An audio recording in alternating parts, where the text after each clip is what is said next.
অনুষ্ঠানে। আমাদের ফোন নাম্বারটি হচ্ছে 09613892892। আমি আরো একবার বলছি 09613892892। শুরুতেই চলুন দেখি কে রয়েছে আমার সঙ্গে। দুজন রয়েছে ইনফ্যাক্ট। আমি তুমি করেই বলবো তোমাদের দুজনকে।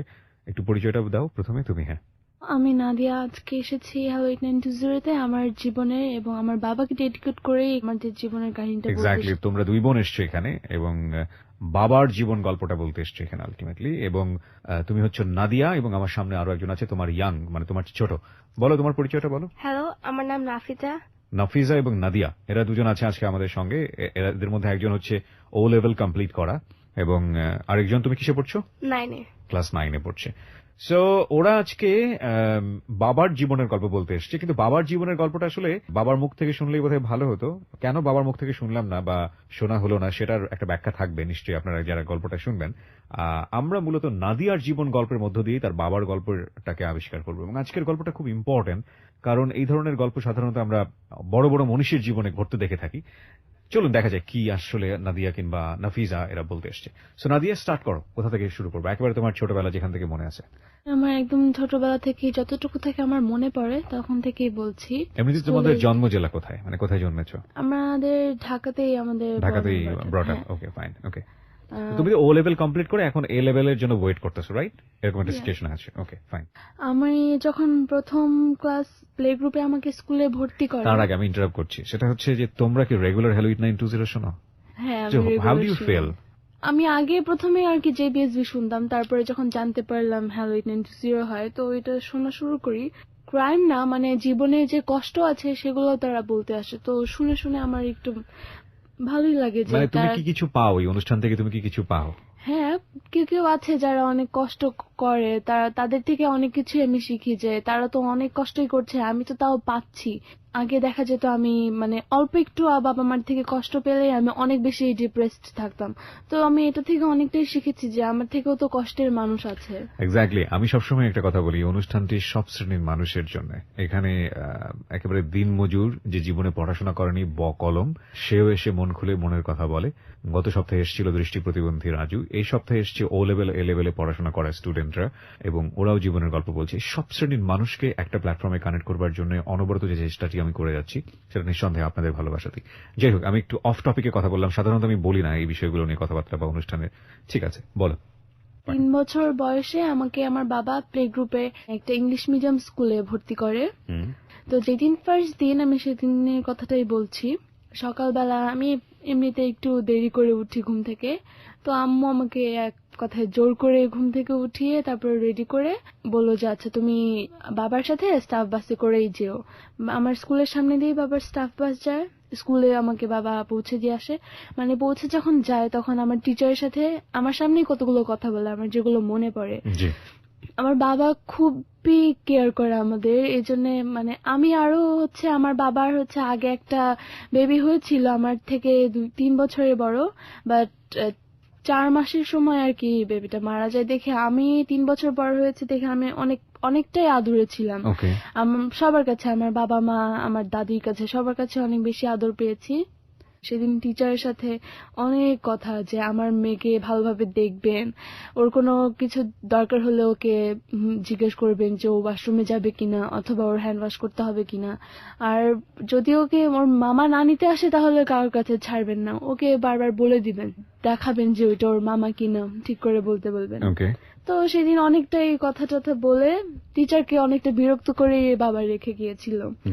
তো আমিও ভালোভাবে ক্লাস করলাম সেদিন ফার্স্ট ক্লাস, তো তেমন একটা বেশি কিছু পড়াইনি, কয়েকটা ফ্রেন্ড বানিয়েছি, ওই ফ্রেন্ডের সাথেই মোটামুটি খেলেছি দুলেছি এগুলোই।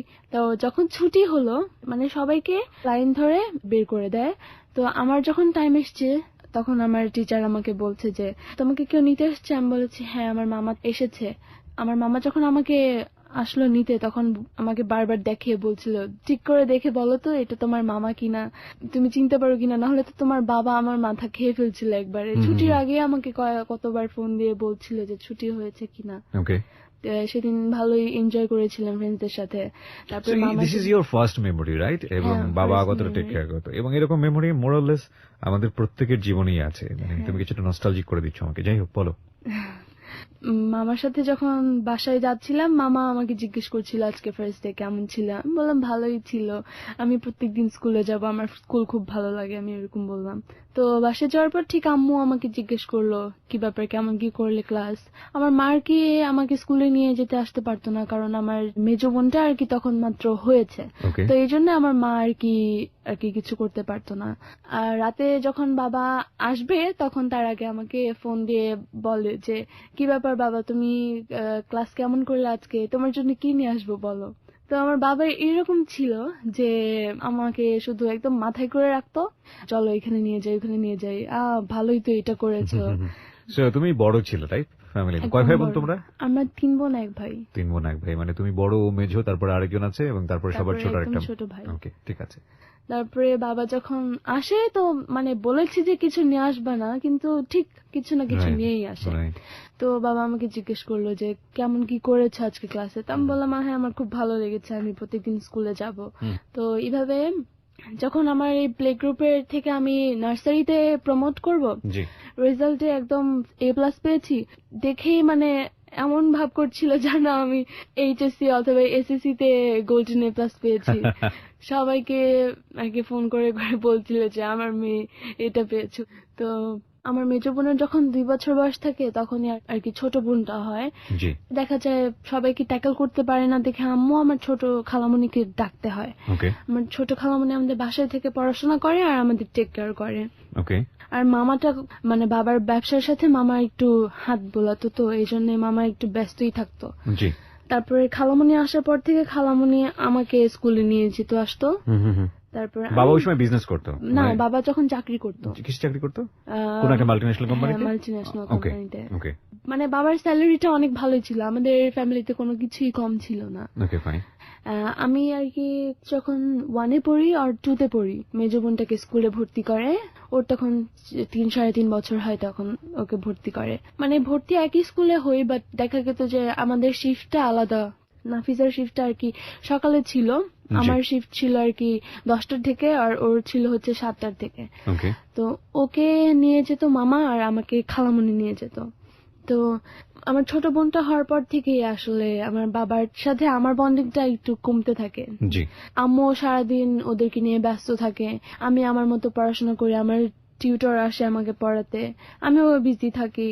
বাবা তো দেখা যায় সে রাতেই আসে, আমি যেহেতু 10টার আগে ঘুমিয়ে পড়তাম, বাবার সাথে তেমন দেখা হতো না। সকালবেলা আমি যখন উঠতাম যাওয়ার জন্য ততক্ষণ আমি দেখতাম যে অলরেডি বাবা চলেও গিয়েছে। আমার ছোট বোনটার আবার 3 মাসের সময় ওর একটা মানে ব্রিদিং প্রবলেম, ছোট বোনটা একদম 3 নম্বর যেটা, হ্যাঁ 3 নম্বর, ওর ব্রিদিং প্রবলেম দেখা দেয়। তো ওকে ডক্টরের কাছে যখন নিয়ে যায় তখন সে কতগুলো টেস্ট দেয় করার জন্য। রিপোর্ট পাওয়ার পর জানা যায় যে ওর হার্টে একটা হোল আছে, মানে ছোট্ট একটা ছিদ্র আছে। হ্যাঁ ছিদ্র আছে। আব্বু আর কি অনেক কষ্টই পেয়েছিল যে আমার ফার্স্টে একটা ছেলে হয়েছিল, ও মারা গেল, এখন যদি আমার এই মেয়েটার কিছু হয় মানে আরো কতগুলো কষ্ট বাড়বে। তো আব্বু চেষ্টা করছিল যে কিভাবে ওইটা কিওর করা যায়। তো অনেকগুলো ভালো ভালো ডক্টরের কাছে গিয়েছে, জিজ্ঞাসা করেছে যে এটার কোনো কিওর আছে কিনা। বলেছে হ্যাঁ আছে, বাট ওর তো এখন কোনো প্রবলেম হচ্ছে না, তো আপাতত ওর এই বয়সে ওর কিওর না করে এভাবে থাকতে দেওয়া ভালো। দেখা যায় বড় হওয়ার সাথে সাথে ওইটা ঠিক হয়ে যায়, বলতে গেলে অনেকজনেরই হয়ে যায়। এভাবে ও ভালোই থাকে, আমরা সবাই ভালো থাকি। তো আমি ট্যুর ফাইনাল দেওয়া হয়ে গিয়েছে আমার। আমি ওই মানে যে স্কুলে পড়তাম ওই স্কুল থেকে অন্য একটা স্কুলে অ্যাডমিশন টেস্ট দিব, ওইটা আর কি আরো একটা ভালো স্কুল। আমার দেখা যায় 6 মান্থ গ্যাপ যায়, কারণ ওইখানে নিয়ম ছিল মানে জুন টু জুলাই ছিল। 6 মান্থ আমার গ্যাপ যায়, ওই 6 মান্থ হচ্ছে আমি অ্যাডমিশন টেস্টের জন্য প্রিপেয়ার হই। জানুয়ারি আর ডিসেম্বর আমার ঠিক মনে পড়ছে না, তখন উইন্টার সিজন ছিল। বাবা আর কি এমনি তো সবসময় যেতেই হতো, আব্বুর অফিসিয়াল কাজে চিটাগং যেতে হতো, খুলনা যেতে হতো, অনেক জায়গায় যেতে হতো। আব্বু গিয়েছে চিটাগং এ, তো যেদিন গিয়েছে তারপরের দিনের কথা, রাতের বেলা যখন ঘুমিয়ে পড়ি তখন প্রায় মনে হয় 1টা-1:30 বাজে। তখন একটা কল আসে আম্মুর ফোনে, যে নর্মালি আম্মুর ফোনে এত রাতে কল আসে না। কলের জন্য মানে আরো 2-1 বার কল বাজে দেখে মনে হয় আমার ঘুমটা ভেঙে যায়। তো আম্মু যখন পিক করলো তখন কতক্ষণ হ্যালো হ্যালো বলার পর কোনো আওয়াজ না পেয়ে তারপরে আমার বাবাই আর কি ফোন দিয়েছিল, তখন বলছিল কি ব্যাপার কথা বলতেছো না কেন। তো আমার বাবা হঠাৎ করে বলে যে মর্মর সুরে বলতেছিল আর কি, আমি তো অ্যাক্সিডেন্ট করেছি ফেনীতে। তো আমি তো আর বাবা কতটুকু বলেছে ততটুকু আমি তো আর শুনিনি। আম্মুকে হঠাৎ করে আমি দেখি মানে হাউমাউ করে কাঁদতেছে। তো আমি কিছু বুঝতে না পেরে আমিও আম্মুকে দেখে আমিও চিল্লাপাল্লা করে কান্নাকাটি করতে শুরু করেছি যে কি হয়েছে কি হয়েছে। তো পাশের রুম থেকে আমার খালামণি ছুটে আসছে। তো এটা আম্মুর কোনোভাবে আর কি বলছে না যে কি হয়েছে, কিন্তু উনি ওই দিক দিয়ে কান্না করছে তো করছেই। আমার মামাটা তখন বাসায় ছিল না, একদম হাউমাউ করে শুধু কাঁদছে, আমি কিছুই বুঝতে পারছি না। তারপরে খালামণিকে বলে যে আসলে ওর বাবা তো অ্যাক্সিডেন্ট করেছে ফেনীতে, তো আমি এখন কি করব, আমি একা, ওর মামাও নেই, না হলে ওর মামাকে নিয়ে আমি যেতে পারতাম। অ্যাক্সিডেন্টটা কিসের হয়েছিল? বাসে করে আসছিল, মানে দুইটা বাস একদম সামনাসামনি, একদম মানে অনেক খারাপ অবস্থা ছিল, নিউজেও ছিল এটা, 4 জন মানুষ এখানে স্পট ডেড হয়ে গিয়েছিল। তো আম্মু আমার আব্বুর একটা ফ্রেন্ড চৌধুরী আঙ্কেল, তাকে ফোন করে বলে যে ওর বাবা তো অ্যাক্সিডেন্ট করেছে, আমি তো এখন বাসায় একা, আমি কি করব, আমি তো কিছু বুঝতে পারতেছি না, আপনি কি আমাকে একটু হেল্প করতে পারবেন? তো আম্মু আমার ছোট বোনটাকে নিয়ে বাসায় যতটুকু টাকা ছিল তখন আর কি, ঘরে যতটুকু থাকে ততটুকু নিয়ে আর কি বের হয়ে যায়। বাকিটা কি হয় আমি জানি না, আম্মুর কাছে একটা ফোন ছিল তখন, তো ওইটা নিয়ে আম্মু চলে যায়। বাকিটা কি হয় সেটা তো আমরা পরে জানতে পারি না। তারপরে খালামণি বাসায় একা ছিল দেখে আম্মু চিন্তা করে যে আমাদের পাশের ফ্ল্যাটে, আমরা সবাই অনেক ফ্রেন্ডলি ছিলাম পাশের ফ্ল্যাটের মানুষরা, তো তাদেরকে একবার নক করেছিল অনেক রাতে, কিন্তু তারা আর কি খুলেনি দেখে পরে বললো যে সকাল সকাল হওয়ার সাথে সাথে তোমরা ওনাদের বাসায় যে থেকো, অথবা ওনাদেরকে বললো যে আমাদের বাসায় একটু থাকতে। তখন আমার বয়স খুব কম, কিন্তু তারপরে আমার মনে হচ্ছিল আমার বাবার জন্য, বাবাকে খুব বেশি ভালোবাসি, আমার বাবার জন্য বারবার খুব মনে পড়ছিল যে বাবার কি হয়েছে, বাবা কেমন আছে এখন। তারপর যতটা আম্মুর কাছ থেকে আমি শুনতে পাই, আম্মু যখন যায় ওখানে যে পৌঁছায় আর কি, অ্যাক্সিডেন্ট স্পটে কাউকেই দেখতে পায় না, তাদেরকে আর কি হসপিটালে নিয়ে গিয়েছে, সব জায়গায় আর কি কাচের টুকরো ভাঙা চোরা এরকম পড়ে আছে, আর পুলিশ আছে এখানে।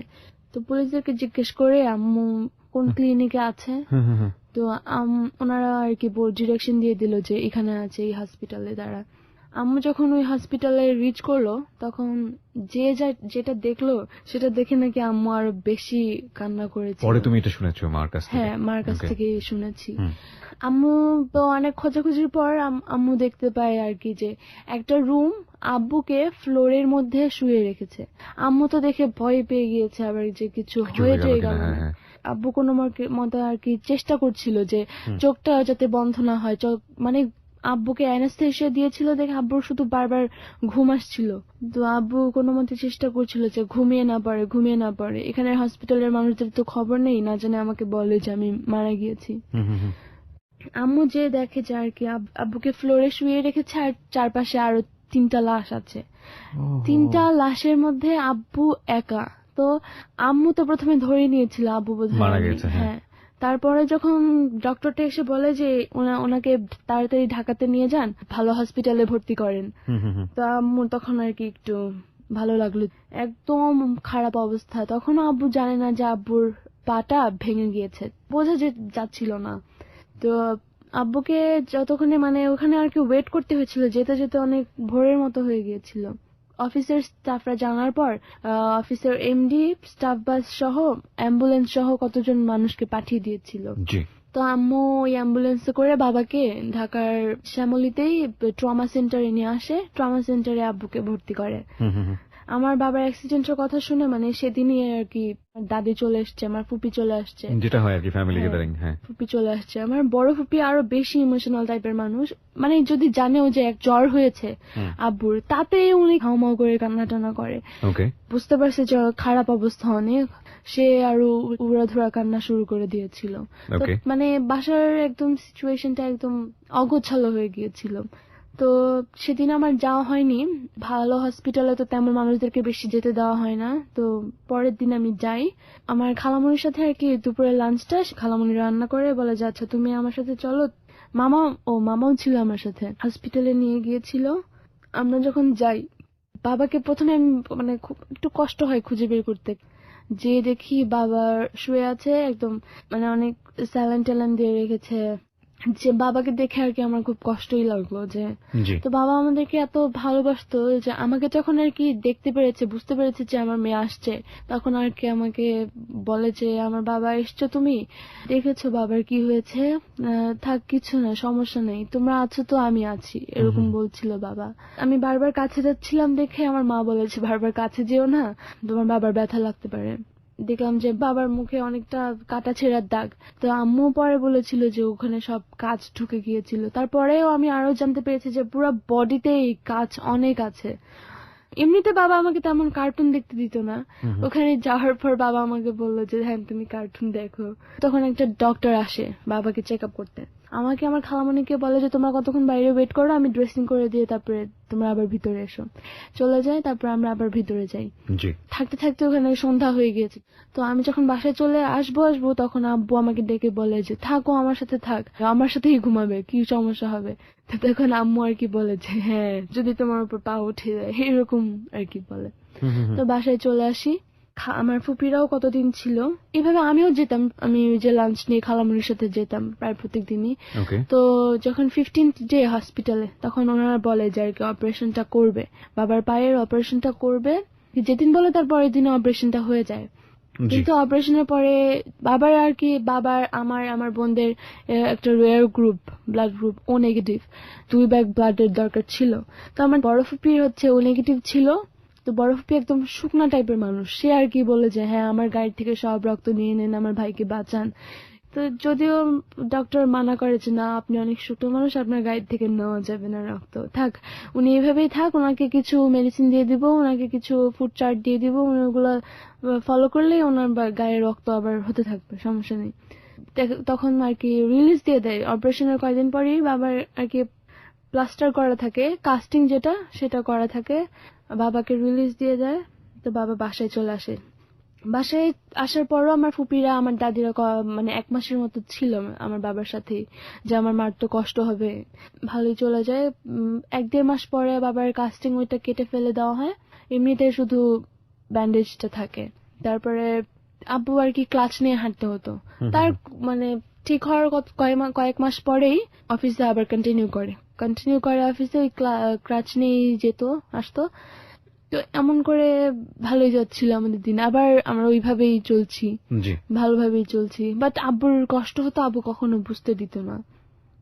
তো আমিও আর কি নতুন যে স্কুলটাতে, ওই নতুন স্কুলেও ভর্তি হয়ে যাই, ওখানেও ক্লাস কন্টিনিউ করি। মানে আমার একটু স্কুল থেকে একটু দূরে থাকতাম দেখে আমার আর কি স্কুল বাসে যেতে আসতে হতো। তো এরকম 1 বছর আব্বু কন্টিনিউ করার পর জব, তারপরে ভাবে যে আর করবে না, এভাবে আর কি একটু কষ্টই হয়। আব্বুকে বলেছিল যে 1 বছর পর বাবার আর কি মানে পায়ের ভিতরে কি কি আর কি ঢুকিয়েছিল, মানে প্লেট না কি কি বলে, ওগুলা আর কি বের করে ফেলতে বলেছিল। পা যখন ঠিক হয়ে যাবে, জোড়া লেগে যাবে বোনগুলো, তখন আর কি বের করতে বলেছিল। বাট আব্বু বের করেনি। ডক্টর দেখিয়েছিল, বলেছিল যে সমস্যা নেই, আপনার তো সমস্যা হচ্ছে না, তো এখন না বের করলেও কোনো প্রবলেম নেই, অথবা আপনার যদি কোনো প্রবলেম না হয় আপনি সারা জীবনও রাখতে পারবেন, আপনার কিছু হবে না। তো 1 বছর পর আব্বু জবটা যখন ছেড়ে দেন, তখন আব্বুর কাছে মানে ভালোই টাকা ছিল, টাকা পয়সা ছিল।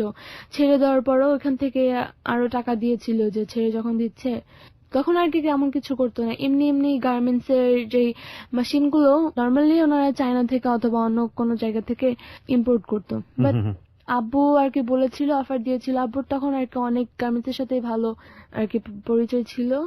তো আব্বু বলেছিল যে আমি তো এর থেকে, আপনারা তো ওখান থেকে অনেক বেশি দামে আনছেন, তো আমি আপনাদেরকে আরো কমে দিতে পারবো। বিষয়টা কি দাঁড়ালো যে বাবার এই অ্যাক্সিডেন্টের পর তোমার বাবার চাকরি চলে যায়, তাই কি? চাকরি ছেড়ে দেয়, চাকরি ছেড়েই দেয় তিনি। এবং এই চাকরি ছেড়ে দেওয়ার পরে ওনার কি ছিল চিন্তা ভাবনা যে উনি বিজনেস করে বা কিছু করে তোমাদের মানে সবাইকে ফ্যামিলি চালাবে, তাই কি? তখন উনি কিসের বিজনেস শুরু করে?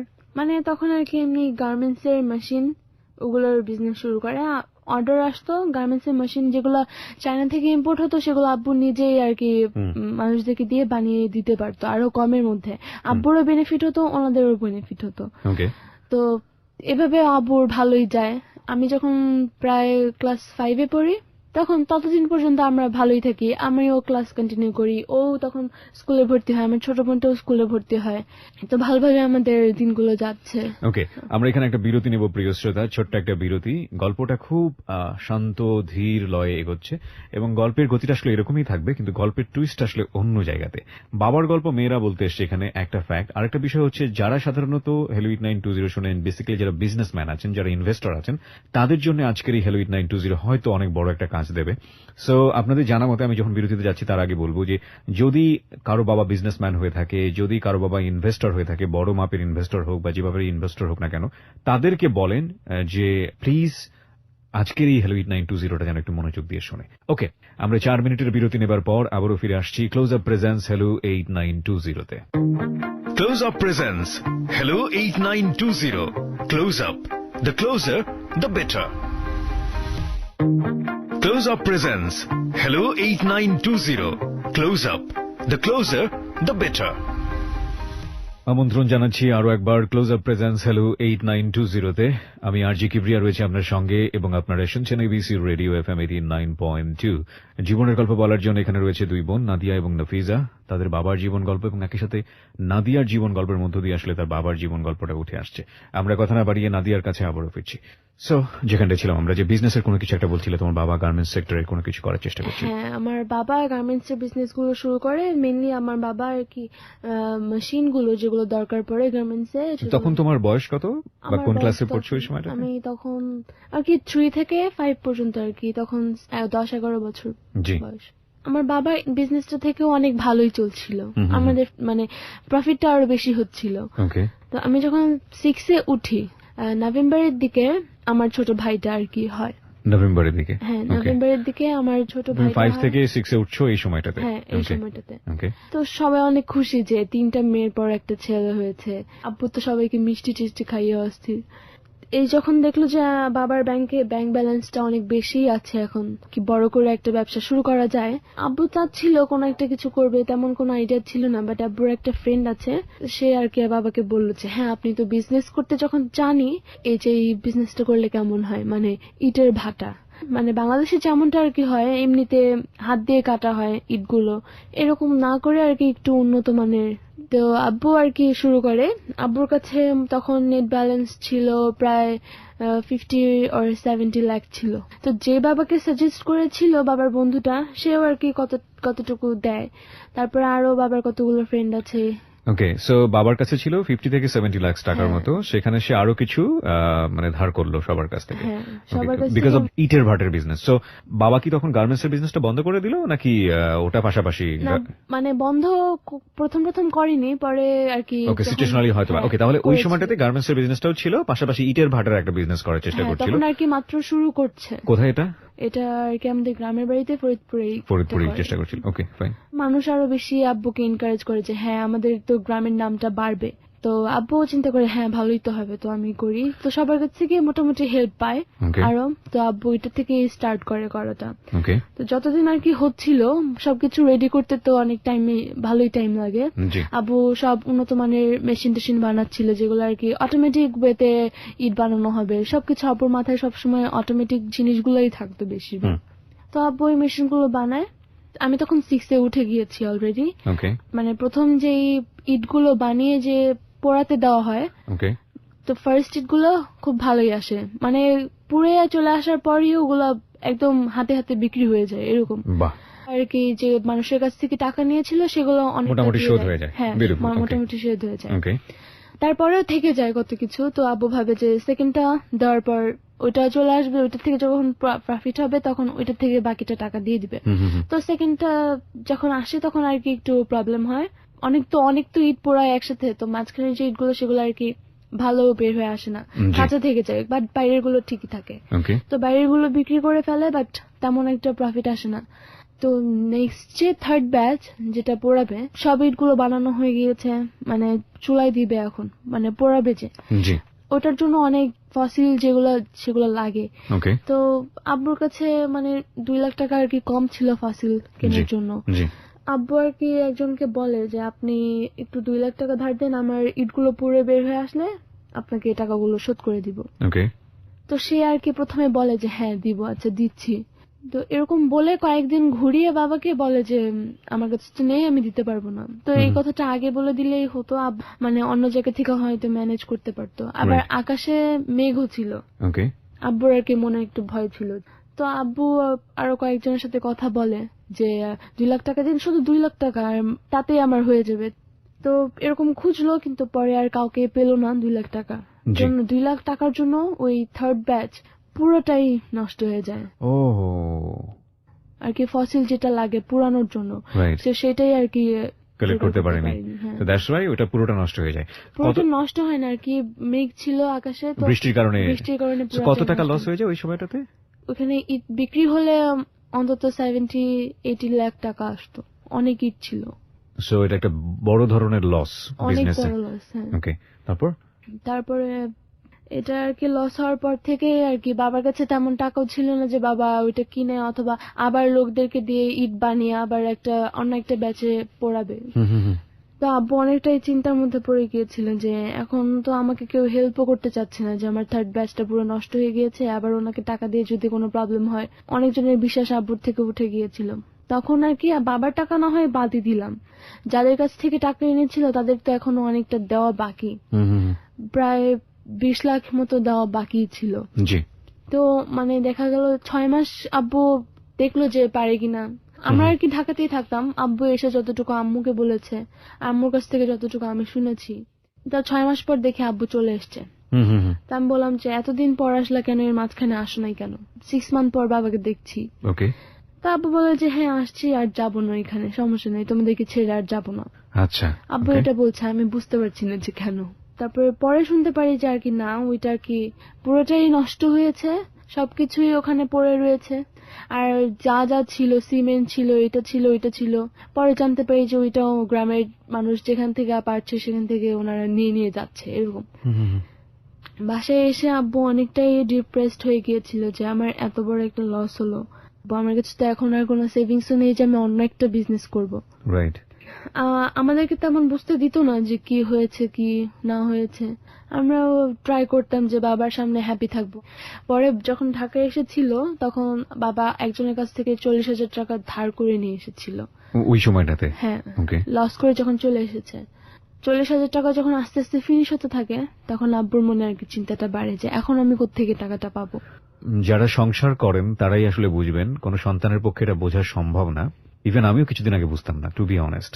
সেটা হচ্ছে যে একটা মানুষের উপর যখন একটা পরিবারের দায়িত্ব এসে পড়ে, এবং সেই পরিবারে বাবা আছে, মা আছে, স্ত্রী আছে, সন্তান আছে, তাদের ভবিষ্যৎ আছে, তারা কষ্ট করে আপনাকে বড় করেছে, সুতরাং তাদের মুখে হাসি ফোটানোর ব্যাপার আছে, এত এত রেসপন্সিবিলিটি, এবং ওই পরিবারের একমাত্র উপার্জনক্ষম ব্যক্তিটি হচ্ছেন আপনি, তখন মানে টেনশনটা আর রেসপন্সিবিলিটিটা যে কিভাবে মাথায় জেকে বসে।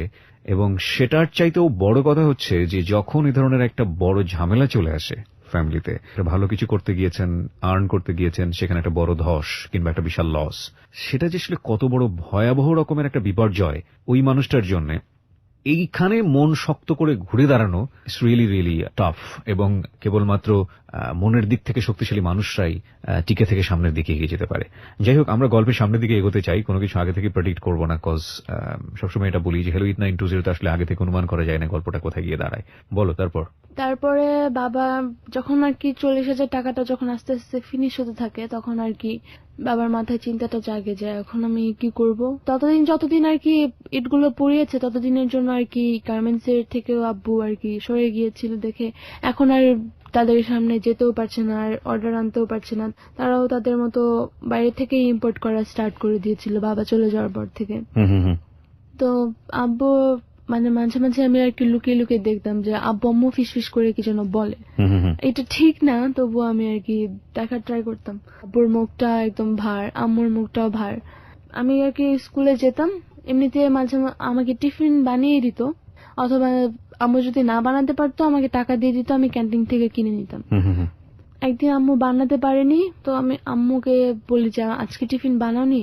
বলে কি না বানাইনি। তো আমি কিচেনে যে দেখি যে কিছুই নেই, আলু থাকলে আলু দিয়ে হয়তো ফ্রেঞ্চ ফ্রাই বানিয়ে এটা নিয়ে দিত, এখন দেখি আলুও নেই। তো আমি বলি যে আম্মু কিচেনে কিছু নেই, এটা নেই দেখে আমি ভেবেছি ফ্রিজে কিছু আছে হয়তো। ফ্রিজে যেয়ে দেখি ফ্রিজেও কিছু নেই, এমনিতে কিছুই চেক করতাম না। ওকে। আমি বলি যে আচ্ছা আজকে টিফিনে তো বানাওনি, তাহলে টাকা তো আমি টাকা দিয়ে খেয়ে নিবো। তো আম্মু বলে যে আচ্ছা টাকা তো আমার কাছে নেই, আজকে কি টিফিন না খেলে হয় না, আম্মু আমাকে এটা বলে। তো আমি বললাম আচ্ছা ঠিক আছে, আমি মানে আর কি তেমন কোয়েশ্চেন করলাম না। আমি বললাম আচ্ছা ঠিক আছে, আম্মুর মনে হয় কষ্ট হচ্ছে বানাতে, থাক। অথবা আব্বু মনে হয় বাইরে গিয়েছে দেখে আম্মুর কাছে টাকা নেই, আম্মুকে দিয়ে যায়নি, এরকম কিছু। তো আমি সেদিন এভাবে টিফিন না খেয়েই ছিলাম, আমার কোনো প্রবলেম ছিল না তেমন একটা। আমি যখন বাসায় এসেছি তখনও দেখি যে আম্মু মানে দুপুরে রান্না করেছে শুধু ডাল আর ভাত। ওকে। তো আমি বলেছি যে আম্মু আর কিছু রান্না করনি, বলে যে না আমার আজকে ভালো লাগছে না, তো তাই আমি আর কিছু রান্না করতে পারিনি, ওটা নিয়ে খাই, যেটা থাকে সেটাই খাই, সমস্যা কি। তো আব্বু যখন বাসায় আসে আমি তখন আর কি পরে জানতে পারি যে বাবা আর কি গিয়েছিল হয়তো কোনো কাজের খোঁজে, জি, কিছুই পারেনি, তারপরে খালি হাতে আসতে হয়। তারপর থেকে আব্বু আর কি মাথায় চিন্তা করে যে কি করবে কি করবে। টিভিতে একটা কিছু দেখলেই বাবা চিন্তা করে যে বাংলাদেশের মানুষের জন্য এটা কিভাবে ইজিলি বাংলাদেশের মানুষ নিতে পারবে। বাংলাদেশ তো আর তেমন একটা। তুমি একটা জিনিস আমাকে বলো তো, তখন তুমি কোন ক্লাসে পড়ছো? তখন আমি 8-এ পড়ি হয়তো। তুমি বাবার বড় সন্তান, তুমি বাবাকে খুব ক্লোজলি কি অবজার্ভ করে দেখেছো যে বাবার মুখে চিন্তার ছাপ থাকবো কিনা, বাবা টেনশন? অনেক closely. So how he act actually ওই সময়টাতে? আমাদের সামনে আর কি মানে কেমন বলতে চলে না, মুখটা গোমরা আছে কিন্তু আমাদের সামনে আর কি জোর করে হাসিটা আনার চেষ্টা করছে এমন। সন্তানরা কিন্তু সবই বোঝে এবং সন্তানদের কাছে লুকানো যায় না। আমি সম্ভবত একটা ছবির গল্প আপনাদেরকে বলেছি রেডিওতে অনেকবার, বাইসাইকেল থিপস। আপনারা যদি সুযোগ পান এই ছবিটা আপনারা দেখবেন। আরেকটা ছবি ছিল বিশ্বযুদ্ধের উপরের একটা ছবি, দি ফাদার বা ওরকম কিছু একটা হবে ছবিটার নাম, আমি নামটা মনে করতে পারছি না। এই ছবির গল্পটা থাকে এরকম যে দ্বিতীয় বিশ্বযুদ্ধের সময় বাবা ইহুদি থাকে এবং বাবাকে মেরে ফেলা হবে এবং এটা বাবা জানে, শরণার্থী শিবিরে বা কোথাও বাবা থাকে এবং বাবার সাথে ছোট একটা বাচ্চাও থাকে। সেই ছোট একটা বাচ্চাকে সে কোনোভাবেই বুঝতে দিচ্ছে না যে তার বাবাকে মানে তাকে মেরে ফেলা হবে। সে খেলাধুলা করে বিভিন্নভাবে তাকে বিজি রেখে, এবং যখন তাকে আমরা তো জানি যে সেকেন্ড ওয়ার্ল্ড ওয়ারের সময় বার্ন করা হয়েছিল, জ্যান্ত পুড়িয়ে ফেলা হয়েছিল, তো ওই এটা যখন ঢোকানো হচ্ছে ঠিক সেই মোমেন্টেও বাবা বাচ্চার সঙ্গে খেলতেছে যে না আমরা কিন্তু লুকোচুরি খেলতেছি এবং আমি এখন লুকিয়ে যাব, তুমি ওই পাশে গিয়ে দাঁড়াবে। সো আলটিমেটলি বাবাকে তখন নিয়ে যাওয়া হয় এবং বাবাকে পুড়িয়ে ফেলা হয়। আর বাচ্চাটা তখন আলটিমেটলি রাস্তার মধ্যে দাঁড়িয়ে থাকে, ট্যাঙ্ক আসে এবং সেটা হচ্ছে মিত্রপক্ষের ট্যাঙ্ক, এসে বাচ্চাটাকে উদ্ধার করে। সো এই ছবিটা দেখার পরে আমি সেকেন্ড ওয়ার্ল্ড ওয়ার ফিল করি না, I feel my father and everybody should watch this movie. Cause আমি নামটা মনে করতে পারছি না, অনেকেও হয়তো আমার ফেসবুকে এসে কমেন্টস করবেন যে ছবিটার নামটা আসলে অনেকেই দেখেছেন। আমাদের পরিবারের বাবারা হচ্ছেন আমাদের জন্য আশীর্বাদ স্বরূপ, কজ এই বাবারা আসলে বুঝতেই দেন না যে সন্তানের কি দরকার এবং সে কতটা টেনশন করে কতটা কষ্ট করে এটা হাজির করেন। যাই হোক, গল্প আরো সামনের দিকে এগোবে, গল্প কেবল শুরু হয়েছে মাত্র। বলো তারপরে বাবা আর কি দেখতাম যে টিভিতে হয়তো দেখতো যে কি কি হচ্ছে, বাংলাদেশের ব্যাপারে কি হচ্ছে, তো আব্বু আর কি সবসময় চিন্তা করতো যে বাংলাদেশের মানুষের জন্য সবকিছু কিভাবে ইজিলি আনা যায়। বাইরের কান্ট্রিগুলোতে তো অনেক অনেক ডেভেলপড কান্ট্রি ওগুলো, তো বাংলাদেশের মানুষ কিভাবে ওই একই ফ্যাসিলিটিস পাবে, বাট বাংলাদেশ মানুষ যেভাবে আর কি অ্যাফোর্ড করতে পারবে সেইভাবে। এটা নিয়ে বসে ওটা নিয়ে বসে টেবিলে বসে বাছাবাছি করে কিভাবে এইটাকে ভালো করা যায়। আমি ঠিক মনে করতে পারছিলাম সেটা কি ছিল, বাট যেটা ছিল মানে খুব ভালোই ছিল, আমাদেরকে তেমন একটা দেখা হতো না, আমি জিজ্ঞেস করলে তেমন একটা বলতো না। পরে আমি আম্মুকে বলতে একবার শুনেছি যে না এত কথা বললে হয়তো সবকিছু ফাঁস হয়ে যেতে পারে, ফাঁস হয়ে গেলে অথবা কেউ আমারটা কপিও করতে পারে, এই জন্য আর কি কাউকে তেমন একটা বলতো না। পরে আমি জানতে পারি যে বাবা একজন লোকের সাথে, অনেক গুণমান্য লোক, আমি শুনতে পেরেছি যে সে নাকি ফুফাতো ভাই, গুণমান্য লোক, তো সে নাকি বাবাকে আর কি অফার করেছিল সেটা মানে বাবাকে পার্সেন্টেজ দিবে আর মানে বাবার সাথে সে বিজনেসে থাকবে আর কি। হোয়াট অ্যাবাউট দ্য পার্সেন্টেজ, মানে কিসের পার্সেন্টেজ বা মানে তার হোল যে মানে মান্থলি যে আর্নটা হয়, কেন পার্সেন্টেজ দিবে? মানে বাবার যে ইনভেনশনটা ওইটা সে আর কি নিবে। বাবা কি ইনভেন্ট করলো? ইনভেনশনের ব্যাপারটা কি হঠাৎ করে আসলো এই প্রয়োজনের তুলনায়, নাকি বাবা আগে থেকে সব কাজ করতো? বাবা আগে থেকেও মাথায় এরকম ছিল, এমনিতেও বিজনেস করতো, পাশাপাশি আমি দেখতাম রাতে বসে বসে আর কি কিছু একটা নিয়ে জিনিস করতো, রিসার্চ করতো, বুঝতো, বানাতো। আচ্ছা, তো মানে কাজটা আসলে শুরু করে এই লসের পর থেকে শুরু করে। আচ্ছা, ওকে। ইনভেনশনটা আসলে হচ্ছে যে এক্সক্যাভেটর ছিল, অটোমেটিক এক্সক্যাভেটর। এটার কাজটা কি হয়? এটা আর কি একদম মানে মানুষ দ্বারা হবে না, রোবোটিক পেতে হবে। ইনভলভ মানে আমাদের বেনিফিটটা কি? মাটি উঠানোর যে মেশিনটা, ওটা তো মানুষ করে না, মানুষটা চালায়, ওটা মানুষ চালাবে না, ওটা রোবট চালাবে। হ্যাঁ, রোবট। আচ্ছা, ওকে। আর অনেক অ্যাফোর্ডেবল একটা প্রাইসে। তো লোকটা আর কি বলে যে হ্যাঁ ভালোই তো, আপনি তো আমার বিজনেসের জন্য অনেক ভালো, আপনাকে পার্সেন্টেজ দিব, এগুলা বলে বাবাকে নেয়। অনেকদিন ঘোরায়, সে বলে যে তার নাকি সিগারেটের ব্যবসা আছে। তো সে বলে যে হ্যাঁ আমার ওইটা আর কি লোন, ওইটার জন্য আমি যে লোনটা করেছিলাম সেটা এখন আমার শোধ করা হয়নি, কিছু বাকি আছে, তো ওইটা শোধ করে আমি আবার নিউ লোন নিব, ওইটা থেকে আমি এই বিজনেসটা শুরু করব, সে লোকটা বলে। তো বাবাকে এরকম আশ্বাস দিতে থাকে। আস্তে আস্তে বাবার কাছ থেকে পেটেন্ট সে চেয়ে নিয়ে যেত, বাবাও দিয়ে দিত। তারপর আর কি মানে মাঝে মধ্যে আবার বাবাকে আর কি আমরা কিভাবে চলবো সেটা আমার বাবার একটা চিন্তা আছে না, তো বাবা তাকে বলতো যে আমাদেরকে এতদিন বসিয়ে রেখেছেন, আমাদেরও তো কাজ আছে, আপনার জন্যই আমি বসে আছি, কবে স্টার্ট করবেন আপনি কাজ। এভাবে 2013 এর দিকে আর কি এই কথাটা হয়।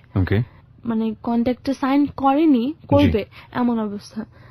তো আব্বু যাচ্ছে আসছে, উনিও বাবাকে টাকা দিয়ে দিয়ে, মানে তেমন বেশি অ্যামাউন্ট না, 10,000 20,000 দিয়ে দিয়ে আর কি চালিয়ে রাখছে। এর মধ্যে আবার মানে তত টাকাটা তো আমাদের কিছুই হতো না, আমাদের বাসার যে মানে রেন্টের ফিসটা ছিল সেটাতেই তো হচ্ছিল না। 10,000 টাকা কি আমাদের তার থেকে বেশি আরো ফিসটা। তো বাড়িওয়ালা আমাদেরকে এসে আর কি বলতো যে টাকা দিন টাকা দিন। বাড়িওয়ালাটা অনেক কম্প্রোমাইজ করেছে আমাদের দিক দিয়ে, কারণ একটাই যে সে আর আমরা একই জায়গার, ফরিদপুরের, কিন্তু মানে কম্প্রোমাইজ করারও তো একটা সীমা থাকে। আমরা আর কি 1 বছর যাবত তাকে ভাড়াই দিই না, সে আর কি আমাদেরকে কিছু বলবে না, তাহলে তারপর থেকে তার শুরু করে আমাদেরকে টাকাটা দেওয়া। বাবাকে আর কি জোর করতে থাকে টাকা দিন টাকা দিন। যারা আমাদের কাছ থেকে টাকা পেতো ওই ব্যবসার জন্য যে নিয়েছিল, তারাও আসতে থাকে আমাদের বাসায়, আমাকে আমার টাকা দিন, ফেরত দেন। মানে যখন আব্বু ওই বিজনেসটা করে কত ফ্রেন্ডলি হয়ে বাবাকে টাকাটা দিয়েছিল। আমাদের বাসায় তো আসতো, কয়েকজন তো চিল্লা পাল্লাও করতো একদম, বাবার সাথে এমন বিহেভ শুরু করেছিল যে বলার মতো না। আমি সহ্য করতে পারতাম না যে বাবার সাথে এরকম ভাবে ব্যবহার করতো। আব্বুকে আমি আমার দাদা যখন মারা গিয়েছিল তখন ছাড়া আর কখনো আমি কাঁদতে দেখিনি, বাট বাবাকে আর কি এরকম টাকা দিতে থাকে, তো আমাদের এইভাবে তেমন একটা চলছিল না। আমরাও অনেক মানে কম্প্রোমাইজ করেই চলছিলাম সবকিছু দিয়েই। আমার বোনদের আর কি ওরা যে স্কুলে পড়ে সেই স্কুলে আর কি, আমার স্কুলেও মানে আমাদের মানে ব্যাংকে ফিস গুলো জমা দিতে হয়, তো আমারটা দেখা গেছে যে আমারটা জমা দিত না, দিলে কিছু বলতো না। যতদিন না হাফ ইয়ারলি এক্সামিনেশন গুলো আসতো তখন বলতো যে আপনার এতগুলো বাকি আছে, এগুলো দিতে হবে, তারপর আপনি অ্যাডমিট কার্ড পাবেন। তো এরকম চেপে যাচ্ছিল। আমার পড়াশোনার যে টাকাগুলো সেগুলো তো বেশি ছিল, আমার পড়াশোনার খরচটা যেহেতু বেশি। আমার বোনদের গুলো আবার কেমন ছিল, ওদের মান্থলি ফিস মান্থলি দিতে হতো, তো ওগুলো মানে কোনো মতে দিয়ে দিত, আর বাকিটা কি আমরা অনেক কষ্টেই থাকতাম। আমার খালামুনিরা আমাদের কাছেই থাকতো অনেকটা, তো খালামুনি আমাদের ব্যাপারটা বুঝতে পেরে দেখা যেত মাঝে মধ্যে আমার ছোট মামার কাছে চাল কিনে কিনে পাঠিয়ে দিত। আমার যেই খালামুনিকে আমার বাবা নিজে বিয়ে দিয়েছে, আমার ছোট খালামুনি আর কি রিলেশনশিপ করে আর কি বিয়েটা হয়েছে, তো আমার নানা নানি কেউ এটা মেনে নেয়নি, আমার বাবাই দিয়েছে। যেই খালামুনি আর কি এখন মনে হয় খালামুনিটা আমাদের ঋণ শোধ করছে এরকম মনে হচ্ছিল। আমাদেরকে মানে তার বাসায় যেগুলো এক্সট্রা থাকতো সবই আমাদেরকে দিয়ে দিত এরকম। দেখা যেত আমাদের মাসের বাজার সব খালামুনিই দিত, মাঝে মধ্যে টাকাও পাঠিয়ে দিত। কিন্তু মানে তোমরা ডিপেন্ড হয়ে যাচ্ছে পুরোপুরি খালামুনির কাছে।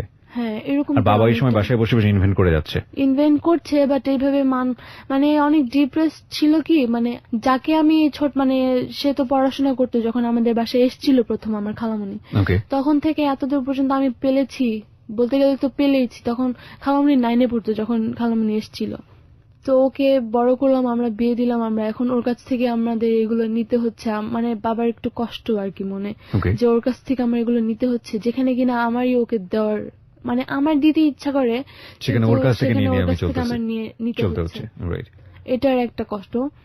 তো তখন ওই লোকটা আর কি এভাবে আমাদেরকে আর কি টাইমটা বাড়াতে থাকে যে হ্যাঁ 1 মাস পর 2 মাস পর এরকম করতে করতে দেখা যায় 1 বছর চলে যায়, 2014-এও চলে আসে। এভাবে আমাদের দিনগুলো অনেক বেশি খারাপ যেতে থাকে।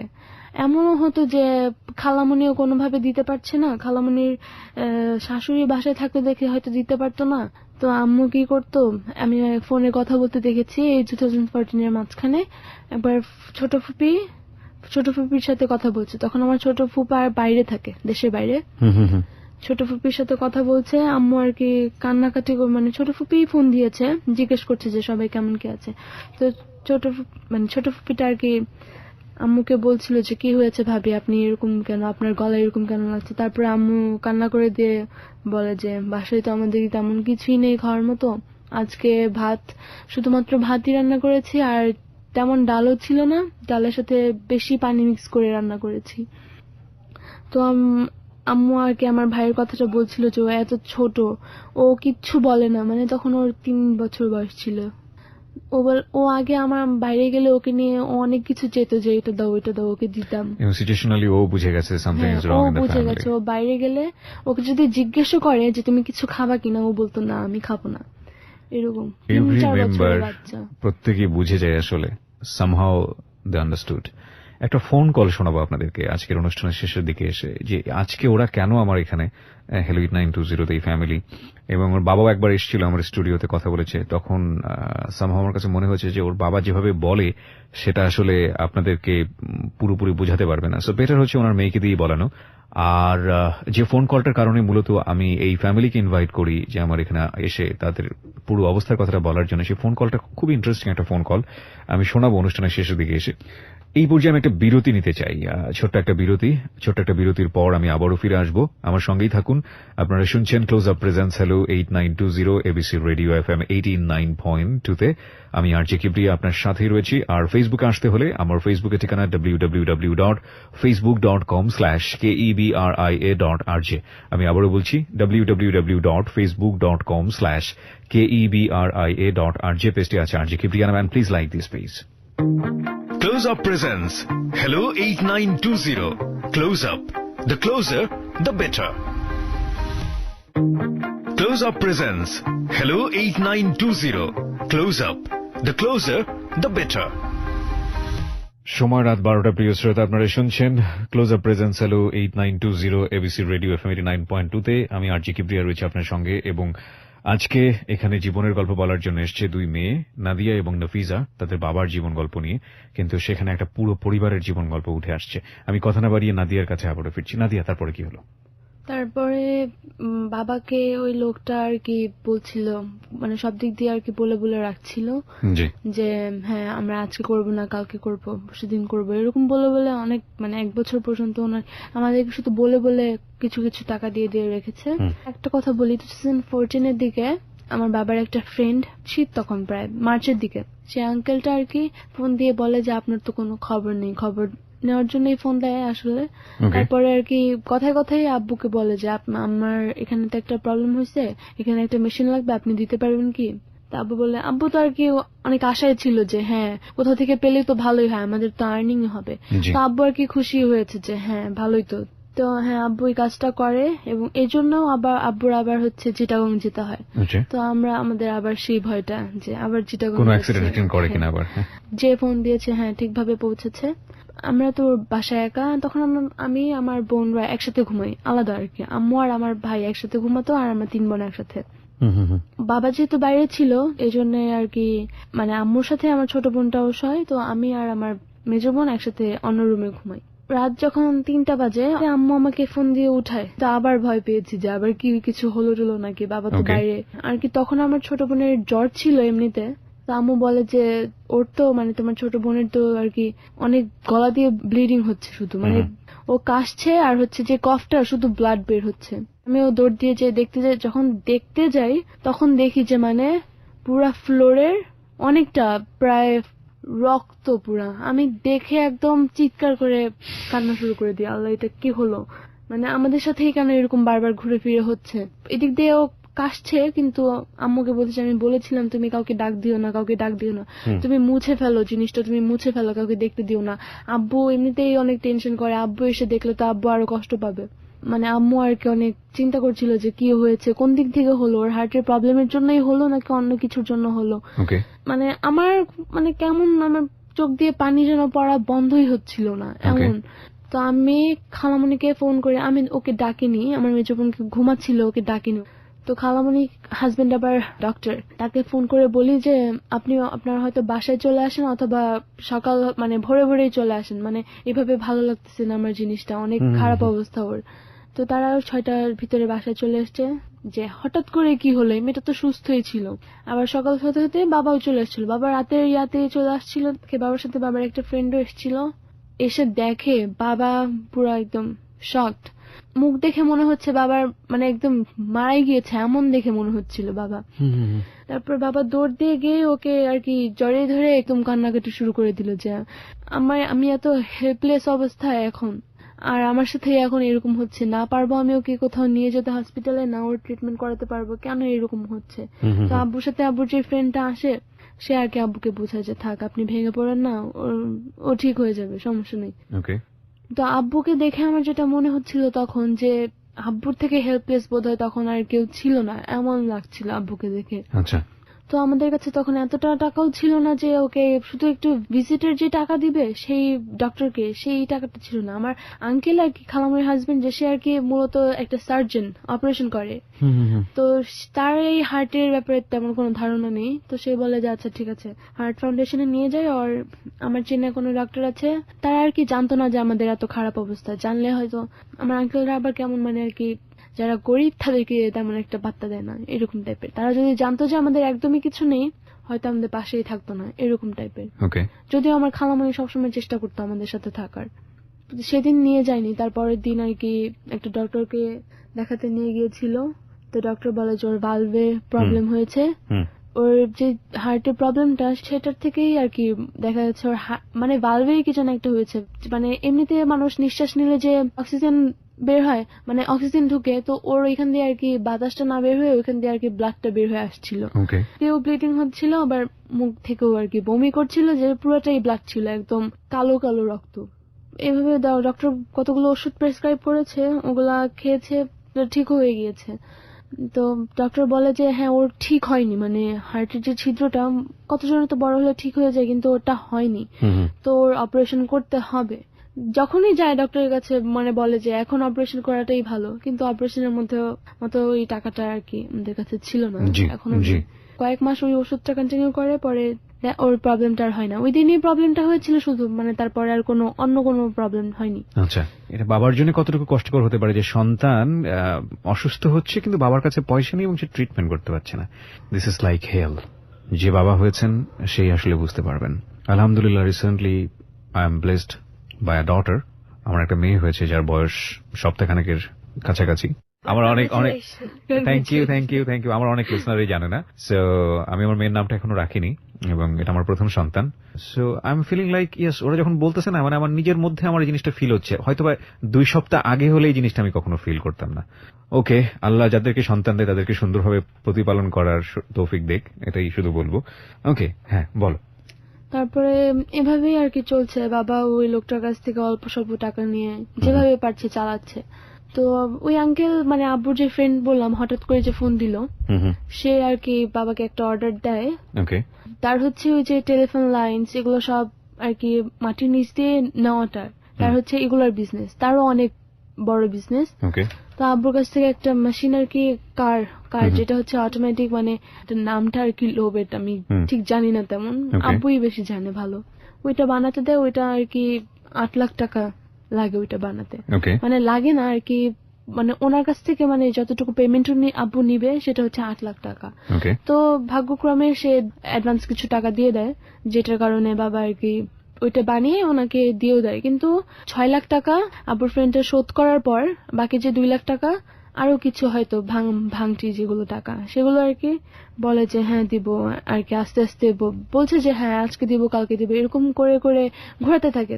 প্রবলেম ছিল না তখন, তো ভালোই কতগুলো টাকা কামিয়েছে। আর আমার যেহেতু স্কুল ফিজ অনেক জমে গিয়েছিল সেজন্য ওইটাও দিয়ে দিয়েছিল, আমার বোনদের সব স্কুল ফিজ, বাড়িওয়ালাকেও প্রায় অনেকটা টাকা দিয়েছিল। আবার কতজন এসে আব্বুকে বলছিল যে আমার টাকা দিন, আমার টাকা দিন, দেনা যেগুলো সেগুলো কিছু কিছু দিয়েছিলাম। তারপরে যে পুরাটুকু দেওয়া হয়েছে সেটা না, মানে কিছু টাকাই তো আব্বু আর্ন করেছে, আর দেনা যে সেটা প্রায় 20 লাখের মতো। ওই লোকটা হঠাৎ করে একদিন বাবাকে বলে, মেসেজে বলে যে লোনের জন্য অ্যাপ্লাই করেছি বাট লোনটা আমাকে দিচ্ছে না, আমি কি করব। এটা বলেছে তো আব্বু ভেবেছে যে ঠিক আছে হয়তো দিবে, পরে দিবে। আব্বু তেমন কিছু বলেনি। মানে ওই লোকটা আব্বুকে এত আশা দিয়েছিল যে আব্বু অনেক হ্যাপি ছিল যে হ্যাঁ ভালোই তোমার সাথে বিজনেস করতে পারবো। বাট কয়েকদিন পরে আব্বু অনেকবার কল দেয়, যোগাযোগ করার ট্রাই করে, সেই লোকটার কোনো আত্মাপাতা নেই। Exactly, that is another thing. যারা জীবনে লোন করেছেন তারা এটা বুঝবেন। একটা মানুষের যখন কিছু থাকে না তখন ওই মানুষটাকে কেউ কিছু হেল্প করতে চায় না, কারণ সে জানে যে এই মানুষটাকে টাকা দেওয়া মানে হচ্ছে এই মানুষটা কখনো রিটার্ন দেবে না। আসলে আত্মার ক্ষুধা বলে একটা ব্যাপার আছে। এই কথাগুলো বারবার এই জন্য বলি যে এই অনুষ্ঠানটা শোনার পরে হয়তো কেউ একজন একটু ভিন্নভাবে চিন্তা করবেন। দেখুন, আপনার কাছে পয়সা আছে, আমি জানি পয়সাটা আপনার, সেটা আপনি যেভাবেই রোজগার করেন না কেন। আপনি হয়তো এটাও জানেন যে এই পয়সাটা দিলে সে হয়তো কখনো আপনাকে রিটার্ন দিতে পারবে না, কিন্তু এই পয়সাটা দিলে তার সন্তানের উপকার হবে, এই পয়সাটা দিলে এই মানুষটা নতুন করে ঘুরে দাঁড়াতে পারবে। এটা যে কত বড় মানে সম্মানের একটা কাজ, কত বড় ভালোবাসার একটা কাজ। আমরা কি মানুষ শুধু খেয়ে পড়ে বাঁচার জন্য? আমাদের তো কিছু সোশ্যাল রেসপন্সিবিলিটি আছে, আমাদের কিছু হিউম্যান রেসপন্সিবিলিটি আছে। সো আমাদের ওই জায়গাটা থেকে একটু বোধহয় চেষ্টা করা উচিত। একটু ফি সাবিলিল্লাহ বলে দেন না ভাই, ঠিক আছে আমি যদি রিটার্ন না পাই তাহলে এটা আমার সওয়াবের খাতে জমা হবে, বা রিটার্ন যদি আমি না পাই ওকে ফাইন, উপরওয়ালা তো উপরে আছে, সেই দেখবে, এটার বিনিময়ে হয়তো আমার ভালো কিছু হবে। এইভাবেও যদি মানুষ দেয় তাহলে কিন্তু উপকার হয়। এটা আসলে আমরা করি না বিকজ আমরা জানি যে ওই লোকটাকে যদি আমি টাকা দিই তাহলে টাকাটা রিটার্ন আমি নাও পেতে পারি। সবাই লাভের বাইরে এসে চিন্তা করতে পারি না, এ কারণেই আমাদের এত কমপ্লেক্সিটি। বলো তারপর ওই লোকটাকে মানে এতবার ফোন দিয়ে তার অ্যাসিস্ট্যান্ট তাদের সবাইকে জিজ্ঞেস করা হয় যে সে আছে কিনা অথবা সে কবে আসবে। অনেকে বলে যে সে দেশের বাইরে গিয়েছে, এখন না পরে, এরকম বাবাকে বলে আর কি আব্বু লাস্টে আব্বু আর কি ছেড়ে দেয় হোপটা যে না তাকে দিয়ে কিছু হবে না। পরে বাবা জানতে পারে যে সেই লোকটা নাকি বাবার ওই পেটেন্টটা চুরি করে, এটা তো চুরি বলা যায়, কারণ বাবাকে কন্ট্রাক্টটা সাইন না করিয়ে বাবাকে না বলে তারই মতন জিনিস বানিয়ে সে নিজে চলছে, এটাকে তো চুরি বলতে চলে।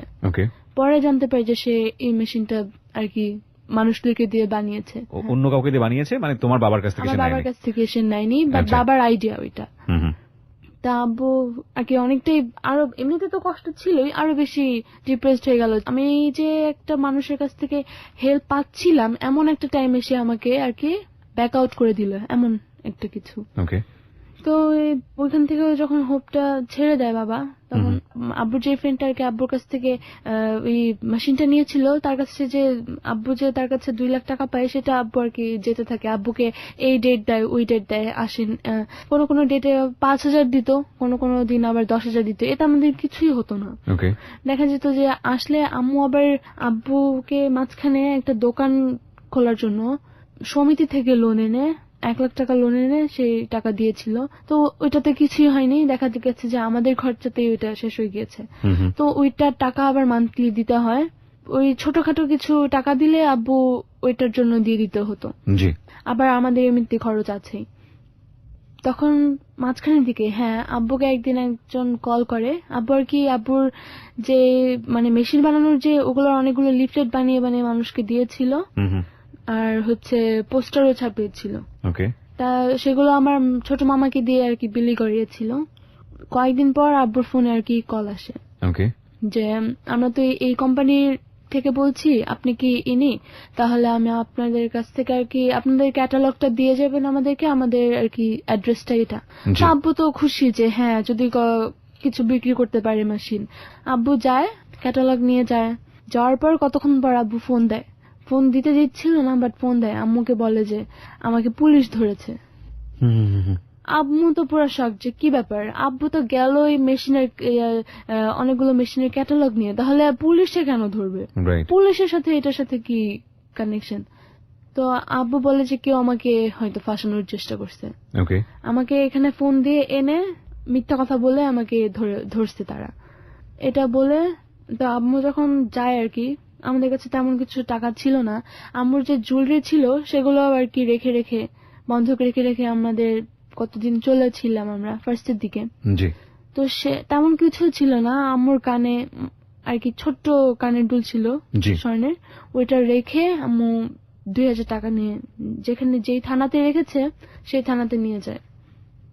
যাওয়ার পর দেখেছে অনেকগুলো মানুষকে রেখেছে একসাথে, কেউ ড্রাগস নিচ্ছে, কেউ কেউ নেশা করছে, আব্বুকে এক পাশে মানে আব্বু দাঁড়িয়ে আছে কোনো মতে, অনেক ভিড়, একটা সেলের ভিতরে 50 জন রেখে দিয়েছে।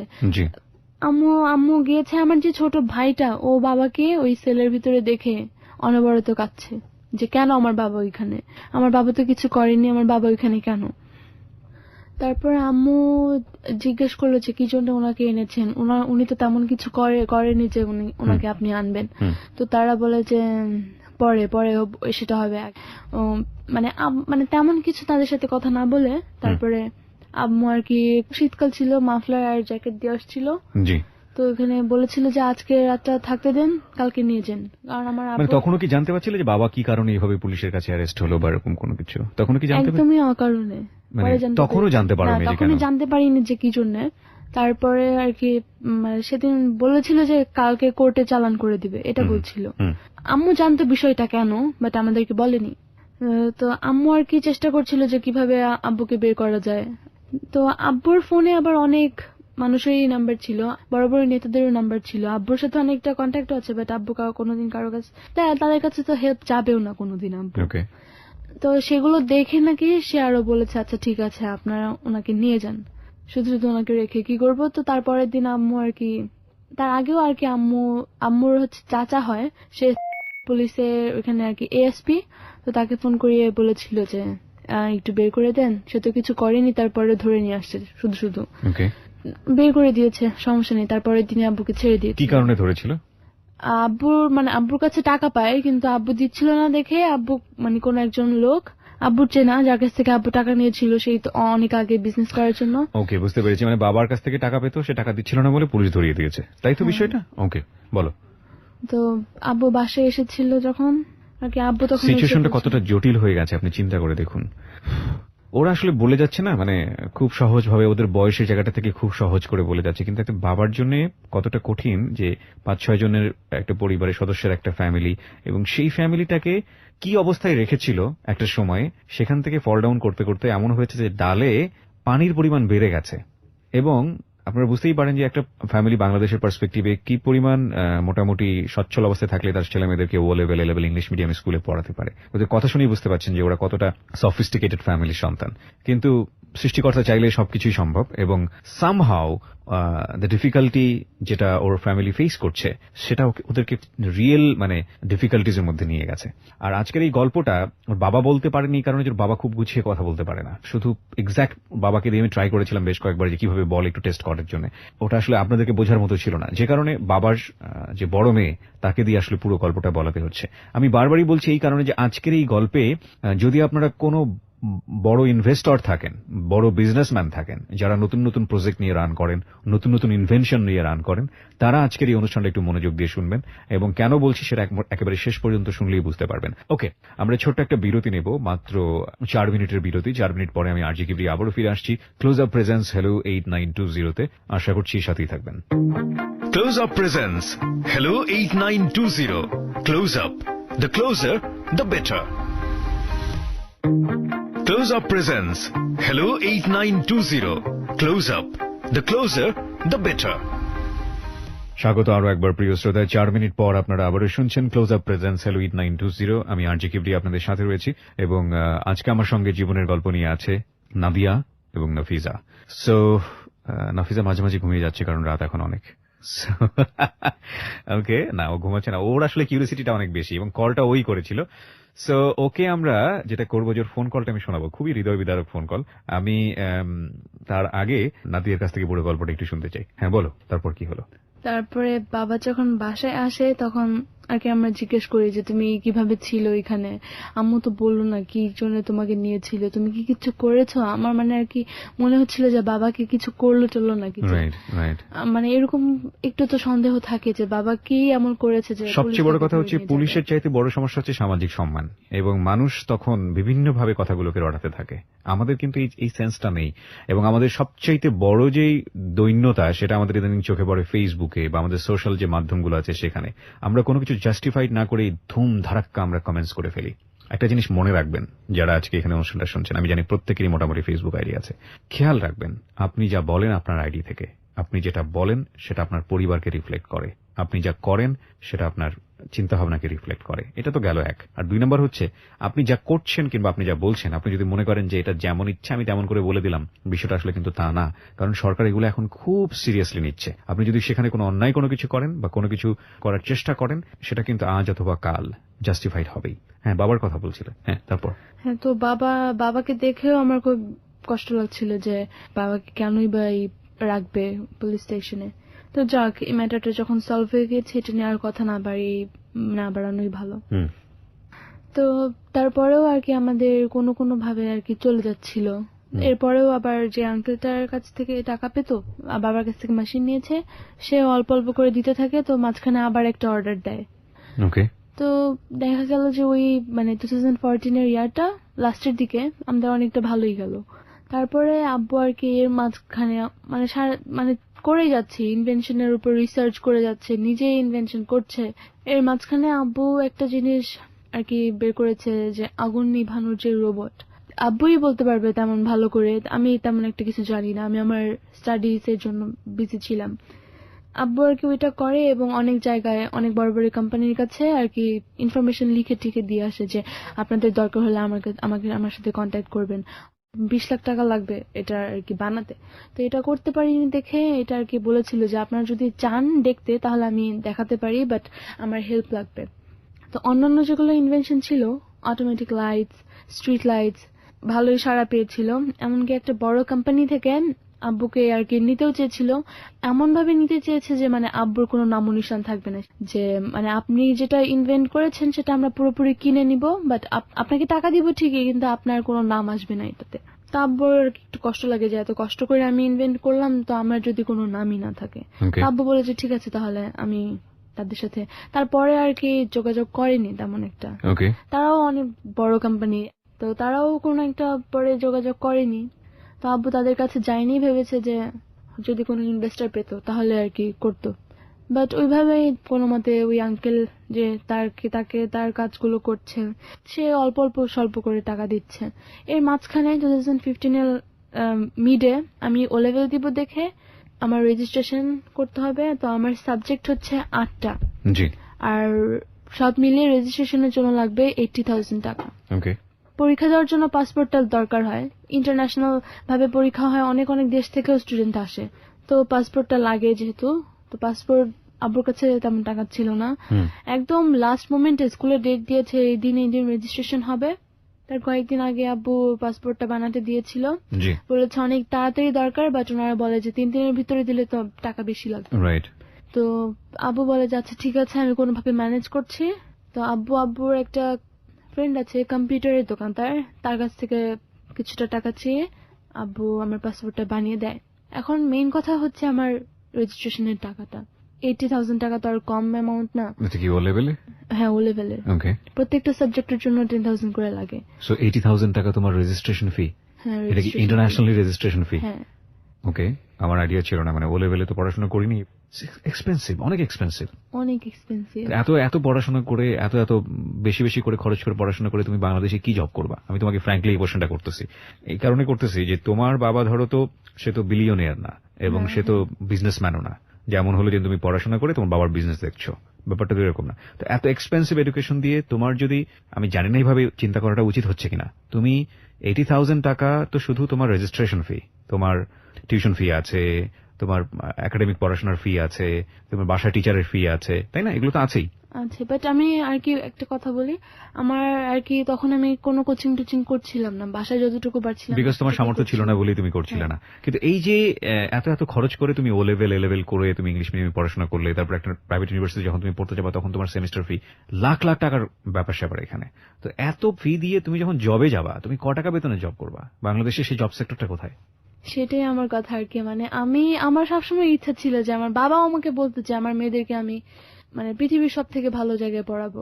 আমার রক্ত বিক্রি, আমার বাবা এরকম ভাবে বলেছিল আমার রেজিস্ট্রেশনের জন্য, আমার রক্ত বিক্রি করে হলেও আমি তোমাকে রেজিস্ট্রেশনের টাকা দিব। ইন্টারেস্টিং ফ্যাক্ট হচ্ছে রক্ত বিক্রি করে হলেও, এটা সিনেমাটিক একটা শব্দ, রক্ত বিক্রি করে অত টাকা পাওয়া যায় না। হ্যাঁ, কারণ একটা সময় ছিল যে বাংলা সিনেমাতে এটা শোনা যেত যে দেখ রক্ত দিয়ে জীবন বাঁচিয়েছে, সে বিশাল একটা ব্যাপার স্যাপার, কিন্তু এখন রক্ত বিক্রি করলে অত টাকা পাওয়া যায় না। ঠিক আছে, যাই হোক, হ্যাঁ বলো তারপরে। তো তারপর আর কি ফরচুনেটলি যার কাছে আব্বু টাকা পেতো, যে আঙ্কেলের কাজ করতো, তাকে অনেক বলে টলে আব্বু তারপরে পুরো টাকাটা ম্যানেজ করতে পারে না, 40,000 টাকা ম্যানেজ করে। তো আমি পরে চিন্তা করি যে আচ্ছা ঠিক আছে, ও লেভেলে তো মানে পরেও দেওয়া যায়, সেকেন্ড সিটিং ফার্স্ট সিটিং এভাবে দেওয়া যায়। তো আমি ফার্স্ট সিটিং এ 4টা দিই, সেকেন্ড সিটিং এ পরে 4টা দিব। তো আমি ফার্স্ট সিটিং এ 4টা রেজিস্ট্রেশন করি, আমি 4টা সাবজেক্ট পরে পরে এক্সাম গুলো দেই। তো আমি পরে বুঝতে পারি যে কেন এতগুলো টাকা নেওয়া হয়। কারণ বাংলাদেশের সব থেকে বড় বড় যে কনভেনশন হলগুলো, ওইখানে স্টুডেন্টদের মানে বুক করে ওইখানে সিট পড়ে, আর এক এক দিন এক এক জায়গাতে পড়ে।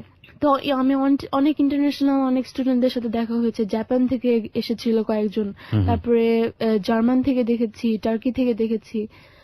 তো আমার আব্বুর যে স্বপ্নটা আমাকে নিয়ে যে আমি অনেক বড় কিছু হব, ভালো কিছু হব, তো এই 2015 এর দিকেই আমার এক্সামটা যখন শেষ, তারপর আমি মানে 2 মাসের মতো রেজাল্ট পাওয়ার আগ পর্যন্ত আমি ফ্রি ছিলাম।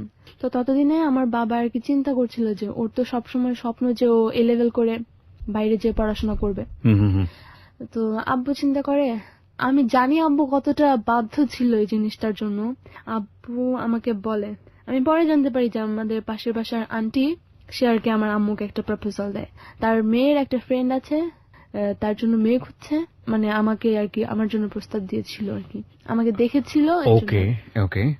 তারা আমেরিকাতে থাকে, এরকম বলে আর কি, যে ফ্যামিলির জন্য বলে না যে এত তো আর্ন করে মাসে, আপনার মেয়েকে সব ফ্যাসিলিটিস দিতে পারবে, পড়াতে পারবে। তো আম্মু আব্বু আমাকে ডাকে। আমি তখন বুঝতে পারি যে আব্বু কতটা বাধ্য ছিল আমাকে কথাটা বলার জন্য। আব্বু কখনোই চাইনি যে মানে কোনো মতে আব্বু মানে এত তাড়াতাড়ি ওর বিয়ে। আমি তখন মাত্র 16 এজ আমার তখন। মানে আব্বু যখন বলছিল তখন আমি দেখছিলাম যে মানে বলছে তো বলছে না, অনেক হেসিটেট করছে। আব্বু বলেনি, তারপরে আম্মুই বলেছে যে এরকম এরকম তুমি যদি চাও তাহলে এদিক দিয়ে হতে পারে। তো আমি তখন ওখানে বসে আর কি কেঁদে দিয়েছিলাম যে তোমরা আমাকে এই কথাটা বলার আগে তোমরা ভাবুনি আমি কেমন, আমার ভালো লাগে না এইসব, বিয়ে যে মানুষ কেন করে, আমি না এরকম টাইপের ছিলাম। তো আমি বললাম যে তুমি জানো না আমি কিরকম, আমি বিয়ে জিনিসটা সহ্য করতে পারি না। বিয়ে জিনিসটা সহ্য করার বয়সই তোমার হয়নি, কিন্তু সিচুয়েশনটা ওইভাবে, মানে আমার ফ্যাক্টটা হচ্ছে এটাই যে তোমার বাবা মাও সেটা খুব ভালো করেই বোঝে যে আমার মেয়ের তো বিয়ের বয়স হয়নি। আজ থেকে কত বছর আগের ঘটনা এটা? এটা 2 বছর আগে। 2 বছর আগের ঘটনা। So you are right now age কত হবে তোমার? 18 সো 16 ইয়ার্স এ তোমার বিয়ের ব্যাপার আসছে। এটা তো আমার তো মনে হয় তোমার বাবার জায়গা থেকে মানার প্রশ্নই ওঠে না, মার জায়গা থেকে মানার প্রশ্নই ওঠে না। আর তুমি এমন একটা হাইলি এডুকেটেড ফ্যামিলিতে জন্মগ্রহণ করেছো, এনভায়রনমেন্টের দিক থেকে সবকিছুর দিক থেকে, তাদের জায়গা থেকে তো একসেপ্ট করার প্রশ্নই ওঠে না। কিন্তু সিচুয়েশন এরকম হচ্ছে তোমাদের কাছে এই ধরনের প্রস্তাবও আসছে এবং সেটা নিয়েও তোমরা কথা বলতে বাধ্য হচ্ছ, এটাই বলছিলাম আর কি। ওকে, এই কথাটা শুনে আমি আর কি রাগে উল্টাপাল্টা মানে অনেক কিছু বলেছি যে তোমরা বুঝো না, এই করো না, আমাকে কি তোমরা খেলনা পেয়েছো, মানে এরকম আর কি বলেছি। পরে আমি আর কি বুঝিয়ে বলেছি বাবাকে যে আসলে তোমরা যেটা ভাবছো যে আমি অন্য কারোর মাধ্যমে স্টাডি করব, বড় কিছু হব, বাট না, আমার এই ড্রিমটা কখনোই ছিল না। আমার ড্রিম একটাই ছিল যে তোমরা আমাকে যেটা বানাবো আমি সেটা হব, প্লাস আমি যদি বড় কিছু হই, ভালো কিছু হই, আমার নামের পাশে আমার বাবা মার নাম থাকবে, আর কারো নাম না। আব্বু আর কি এটা শোনার পর ইমোশনাল হয়ে যায়, যে বলে যে আমার তো এখন কিছুই করার নাই, তাই আমি বাধ্য হয়ে তোকে এই কথাটা বলছি, নাহলে আমি তো চাই যে তোকে আমি সব থেকে ভালো জায়গায় পড়াই, সব থেকে ভালো কিছু দেই। তো আমিও মানে আর কি দেখা যায় আমি ও লেভেলটা দেই, ফিনিশ হয় যখন, তখন আর কি মেজো খালার বড় ছেলে আসে, সে বাইরে থাকতো, সে দেশে আসে, তো সে বিয়ে করার জন্য মানুষ খুঁজে। সবাই দুষ্টুমি করতো, হ্যাঁ ওকেই তো বিয়ে করতে পারো, তোমার তো খালাতো বোনই আছে, ওকে বিয়ে করতে পারো। তো আমার আর কি সে আমার থেকে কতটা বড় আমি বুঝাই, মেজো খালামণির সবার আগে বিয়ে হয় আমার বড় খালামণির থেকেও। তো তার ছেলেটা আর কি 1988 যে বন্যা হয়েছিল তারও আগে হয়েছে, আর আমার যে জন্ম 1999-এ, তাহলে এজ ডিফারেন্সটা কতটুকু আমি এটা ওনাদেরকে পরে বুঝে বলেছি, তারা বুঝেছে কিনা জানি না। আমার মেজো খালামণির 4টা সন্তান, তার ছোট মেয়ের থেকে আমি ছোট, তো এটাও কোনোভাবে কেটে যায়। আমি আর কি তখন আর কি পুরোপুরি বেকার, আমি কি করব? তো খালামণি আমাকে বলে যে তুই তো ইংলিশ মিডিয়ামের স্টুডেন্ট। আমি ওকে মানে খালামণির মেয়েটা তখন ছোট, একদম 3 বছরের বয়স, ওকে জানুয়ারিতে স্কুলে ভর্তি করবে দেখে আমাকে বলে যে তুই তো ওকে পড়াতে পারিস, আমি তোকে টাকা দিয়ে দিব, সমস্যা নেই। তো আমি বলেছি আচ্ছা ঠিক আছে, টাকা মানে পড়ালে তো ভালোই হয়, আমি কিছু টাকাও পেলাম, 1-2টা কোচিং করে হয়তো আমি একটু হলেও আগিয়ে যাব এরকম। আমার ফ্রেন্ডরা তো অলরেডি আগে গিয়েছেই। ওরা এ লেভেল করছে, আমি শুনেছি এ লেভেল অনেক টাফ, অনেক বেশি টাফ। এ লেভেলকে বাংলা মিডিয়ামের স্টুডেন্টরা এইচএসসির সাথে তুলনা করে, বাট কেউ জানে না যে এ লেভেল আর এইচএসসির মধ্যে কতটা ডিফারেন্স। 2016 জানুয়ারিতে আমার ফ্রেন্ডরা এক্সাম দেয়, এ লেভেলের ফার্স্ট সিটিং দেয়। তো মানে 2 বছর তো করতে হয়। এ লেভেলের ফার্স্ট ইয়ারে যখন ওরা এক্সাম দেয়, তখন ওদের যখন রেজাল্ট বের হয়, ওরা পুরোপুরি আর কি শকড যে এরকম রেজাল্ট কিভাবে হয়। জি। সবার একটা না একটাতে ফেল প্লাস ডিই এরকম গ্রেড গুলা। ওকে। তো আমি বলি এরকম হওয়ার কি মানে? তো ওরা বলে যে ওরা যেভাবে এ লেভেলকে লাইটলি নিয়েছিল, এগুলো এত লাইট না। ওকে। সব যে কোয়েশ্চেন পেপার সব হচ্ছে লন্ডন থেকে আসে, আর বাংলাদেশে আমাদের টিচাররা এমন ভাবে আমাদেরকে প্রিপেয়ার করে নাই। ওকে। আমি যদি স্টার্ট করতাম ওদের সাথে, তাহলে আমি তো এমনিতেও আমি টাকার কারণে কোচিং করতে পারতাম না, আর যদি আমি তো আরো খারাপ রেজাল্ট করতাম, তাহলে আমি চিন্তাটা করি যে যাক আমার ভালোই হয়েছে এক্সাম না দিয়ে, কারণ আমার কতগুলো টাকাই নষ্ট হতো দেখা যেত। এ লেভেল দিতে আরো বেশি টাকা লাগে। এর মাঝখানে সেই মেজো খালামণি আমার মেজো বোনকে নিয়ে একটা করে যে তার মেজো ছেলে যে কিনা একটা ড্রাঙ্ক মানুষ, তেমন একটা পড়াশোনাও করেনি, মাঝখানেই ছেড়ে দিয়েছিল কারণ তাকে দিয়ে করানো যাচ্ছিল না। তারপর অনেক কষ্টে বিদেশে পাঠিয়ে দিয়েছে, যেগুলো আর্ন করতো সবগুলো দিয়ে ড্রিঙ্ক করতো, ড্রাগস নিতে, এগুলো করতো। আমার অনেকগুলো খালা, সব কাজিনদের সাথে আমার তেমন দেখাও হয় না, পরিচয় নেই। সে আর কি মনে হয় এটাই ভাবে, আমি যেটা চিন্তা করছি মনে হয় এটা ভাবে যে ওরা তো জানে না যে আমার মেজো ছেলেটা এরকম, তো ওর মেজো বোনের কথা বলে দেখি, ওর বড় বোন তো আর করবে না কোনোদিন, তো এরকম আম্মুকে বলে। আম্মু আবার কেন যেন রাজি হয়ে যায়। আম্মুকে আমি অনেকভাবে বোঝানোর ট্রাই করি, এমনকি সবকিছুই বলি যে ওনারা যে ভাবে যে আমি জানি না, আসলে আমি আমার খালাতো ভাইটার কি কি করেছে সব বিষয়ে আমার ধারণা আছে, আমি সব ব্যাপারটাই জানি। দেশে থাকতে ও মেয়েদের সাথে উল্টো বলতো কি করেছে সেগুলো এরকম রেকর্ড ছিল, আমি জানি। তো আমি তাদেরকে বলি, বাট তারা আমাকে বিশ্বাস করে না। তো মানে অনেকদিন পর আমি আমার বড় খালামণির যে ছেলের ওয়াইফ, সে আমাকে একটা ইনফরমেশন দেয় তার ছেলের ব্যাপারে, যে তার ছেলে তো এরকম একটা মেয়ের সাথে কথা বলে, অনেকগুলো মেয়ের সাথে কথা বলে, এরকম বলে। তো আমি এটা জানার পর আমি আম্মুকে প্রুফটা দেই যে হ্যাঁ দেখো আমার কথা তো বিশ্বাস করোনি, এখন দেখো এই ছেলেটার সাথে তুমি বিয়ে দিতে চাও, যা তুমি তোমার মেয়েকে কষ্ট করে পড়াশোনা করে এরকম ভালো কিছু বানানোর ট্রাই করছো, ওর ইচ্ছা ও সাংবাদিক হবে, তো তোমার কেন এরকম একটা ছেলের সাথে বিয়ে দিতে চাচ্ছ যে কিনা একদম একটা মাতাল। তো অনেক বোঝানোর পর এখন তারা আর কি বুঝতে পেরেছে। বাট আমার আব্বুর দিকটা থেকে আমি চিন্তা করি যে আমার আব্বু এতটাই হেল্প হয়েছে, আমাদেরকে বিয়ে দিয়ে দেওয়ার কথা চিন্তা করছিল, যে কিনা আমাদেরকে বলতো যে তোমাদেরকে আমি ওয়ার্ল্ডের সবথেকে বেস্ট ইউনিভার্সিটিতে কলেজে পড়াবো। এরপর থেকে আর কি শুরু হয় কি, এই আমার মেজো খালামণির যে ফ্যামিলি আমাকে একদম দুই চোখে দেখতে পারে না, বলে যে ও নাকি সব প্রবলেম ক্রিয়েট করে, আমি নাকি সব প্রবলেম ক্রিয়েট করি। তা আমি আম্মুকে বলি যে আমি তো শুধু সত্যি কথাটাই বললাম, তাই না, আমি শুধু ভালোটাই চাইলাম আর সবাই আমাকে এরকম বললো। তো যাক, এটার ব্যাপারে আর কথা নাই বলি। আমার বাবার প্রসঙ্গে আসি। আমার বাবা এর মধ্যে যে ইনভেনশন গুলো করে, সেই ইনভেনশন আর কি অনেকটাই বলতে গেলে আব্বু শুধু চেষ্টা করে যাচ্ছে। আবার দেখা যায় অনেক অ্যাপ্রিসিয়েটেডও হয়েছে আব্বু, যে অনেকগুলা টিভি চ্যানেল থেকে আব্বু রিপোর্ট করেছে এগুলা নিয়ে, প্লাস নিউজ পেপারেও এসেছে আব্বুকে নিয়ে। বাট একটাই প্রবলেম যে সবাই তো এগুলা বলে দেয়, কিন্তু কেউ হেল্প তো আর করতে আসে না। তোমার বাবার ইনভেনশন নিয়ে অনেকগুলো টেলিভিশন চ্যানেল সব জায়গাতে রিপোর্টও হয়েছে, এবং সেগুলোকে সবাই কংগ্রেচুলেটও করে, কিন্তু এগুলো শুধু ইনভেনশন হিসেবে পড়ে থাকে, এগুলো নিয়ে কেউ ইনভেস্ট করে না। That is the fact. Fine, আমরা এবার ফিরে এসে প্রিয় শ্রোতা, এতক্ষণ ধরে যেটা জানতে চাচ্ছিলাম, ওর বলার জায়গাটায় অনেক সীমাবদ্ধতা আছে। সে অর্থে আপনি যদি বলেন যে ক্লাইম্যাক্স, আপস অ্যান্ড ডাউন, সেরকম কিছুই ছিল না। আমরা শুধু একটা জিনিস মোটা দাগে জানতে পেরেছি, ওর ফ্যামিলি একটা সময় অনেক রিচ একটা ফ্যামিলি ছিল। বাবা মাল্টিন্যাশনাল কোন একটা কোম্পানিতে মোটা দাগে স্যালারিতে জব করতো। সামহাউ সেই জবটা তার চলে যায় একটা অ্যাক্সিডেন্টের কারণে, বা সে ছেড়ে দেয়। তারপরে যেটা হয় যে সে নিজে থেকে কিছু ইনভেস্ট করে বিজনেস করে ফ্যামিলিটাকে সামনে এগিয়ে নিয়ে যাওয়ার চেষ্টা করছিল, কিন্তু বিজনেসে ধরা খাবার পরে সে বিভিন্নভাবে চেষ্টা করে গেছে তার ফ্যামিলিটাকে সামনের দিকে এগিয়ে নিয়ে যাওয়ার জন্য।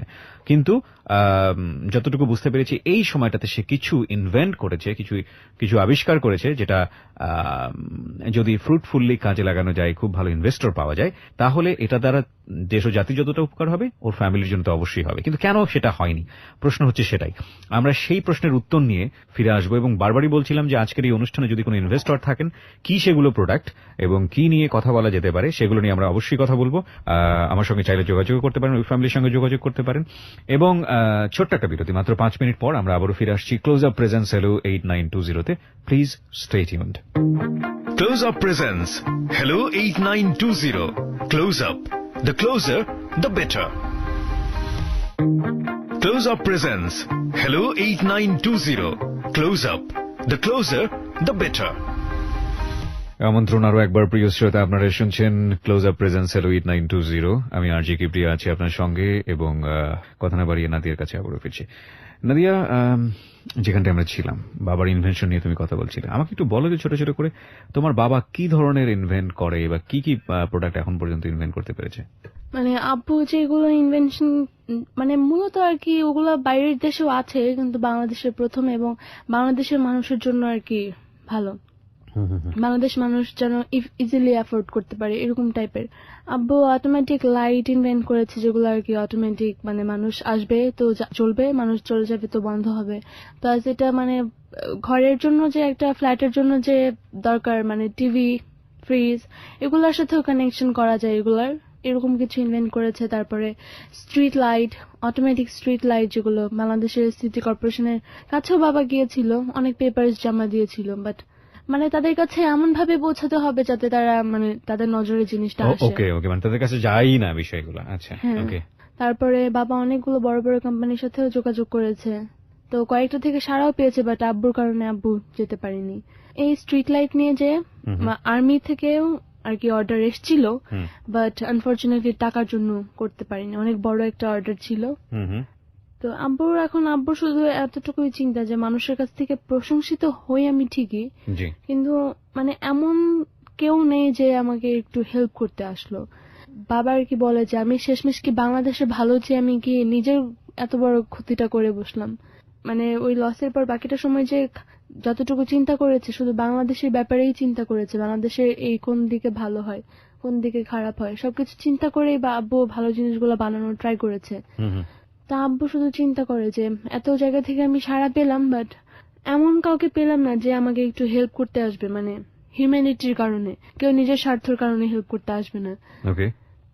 তো আব্বু আরো অনেক কিছু ইনভেন্ট করে, যেগুলো আর কি মানে টাকার কারণে এখনো হয়তো ওইটার আর কি মানুষকে দেখাতে পারেনি, বাট যেগুলোই করেছে সেগুলো সবই টিভিতে দেখানো হয়েছে, বিভিন্ন টেলিভিশন চ্যানেলে দেখানো হয়েছে। ওকে, না কিন্তু আমাকে একটু নাম ধরে ধরে বলো তো তোমার বাবার ইনভেনশন গুলো কি কি, তোমার তো জানা আছে নিশ্চয়ই। হ্যাঁ জানা বলো তো। অটোমেটিক স্ট্রিট লাইটস, অটোমেটিক হোমের যেই বাল্ব গুলো, যেগুলো মানে আমি ঠিক নাম বলতে পারবো না। ওকে ফাইন, মানে বিষয়টা এরকম যে অটোমেটিক সুইচ লাইট মানে হচ্ছে সেন্সর লাইট, আলটিমেটলি রুমে লোকজন থাকলে জ্বলবে, লোকজন না থাকলে এটা জ্বলবে না। ওকে, তারপরে সুইচ বোর্ড, তারপরে রিমোট কন্ট্রোলের যেই ঘরে বসে রিমোট দিয়ে চালানো, তারপরে হচ্ছে যেটা করতে পারিনি সেটা হচ্ছে পানিতে যে লঞ্চ চলে, ওই লঞ্চে ওইটা আর কি ছোট একটা মডেল করেছিল, সেটাও দেখিয়েছিল টিভিতে। সেই মডেলটা আর কি হচ্ছে মানুষ ওভারলোড হয়ে গেলে আর কি লঞ্চটা চলবে না, যে মানে পানিতে লঞ্চটা ডোবার কোনো চান্স থাকবে না, এরকম টাইপের, যেটা অন্যান্য দেশেও আছে, বাট বাংলাদেশের যে অ্যাফোর্ডেবল যে প্রাইসটা সেটা বাংলাদেশের জন্য করেছিল, মানে ছোটখাটো একটা মডেল বানিয়ে দেখিয়েছিল। তো তারপর আরো কিছু করেছে, মানে গত বছর বলতে গেলে ড্রেন মানে চিড়িয়াখানা রোডের ওইদিকেই একটা ড্রেন আছে, ওই ড্রেনে যে আপনি নিজেই বসে ওই জিনিসটা করেছে, যে পানি আর কি ওখানে যে ময়লাগুলো আটকে থাকে, হ্যাঁ থাকবে না, প্লাস পানিটা পরিষ্কার হবে আর ওইটা থেকে ইলেকট্রিসিটিও প্রডিউস হবে। তো এটা করেছিল, অনেকটাই করেছিল, বাট ওখানকার মানুষ আর কি অনেক কিছু বলছিল দেখে আব্বুর আলটিমেটলি চলে আসতে হয় ওইখান থেকে।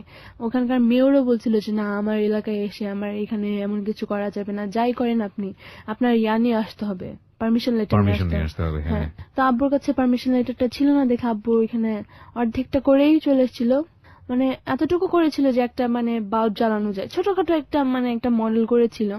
তো আব্বু অনেকভাবে অনেক কিছু করার চেষ্টা করেছে, বাট লাস্টলে আব্বু দেখা যায় যে আব্বু এক জায়গা থেকে আব্বু মানে বিট্রেড হয়েছে, আর এক জায়গা থেকে অনেক ট্রাই করেও পারেনি, আর এক জায়গা থেকে মানুষ আশা দিয়েছে বাট করতে পারেনি। মানে এভাবেই আর কি আমাদের লাইফটা এইভাবে চলে আসছে তো চলে আসছে। তো আমার আব্বু এখন মনে করে যে আমার লাকটা কি তাহলে এমনই যে আমি মানুষের কাছ থেকে আশা পাবো বাট আশাটা কখনো পূরণ হবে না। তো আর আমাদের কথাটা আব্বু আরো বেশি চিন্তা করে যে আমাদের ছেলে মেয়েগুলোকে আমি শুরু থেকে অনেক ভালোভাবে পড়াশোনা করে আসছি, এখন যখন ওদের আমার সাপোর্টটার বেশি দরকার তখনই যদি ওকে সাপোর্টটা না করতে পারি। এইটা নিয়ে মাঝখানে আব্বু একবার সুইসাইড অ্যাটেম্প্ট করেছিল। Are you kidding with me? It's really true? It's true. কি হয়েছে ঘটনাটা বলো তো। 2014 এর দিকে প্রত্যেক দিনে আমাদের আর কি সবাই মুখ গোমরা করে, বাসায় কোনো হাসির কিছুই হতো না আমাদের বাসায়।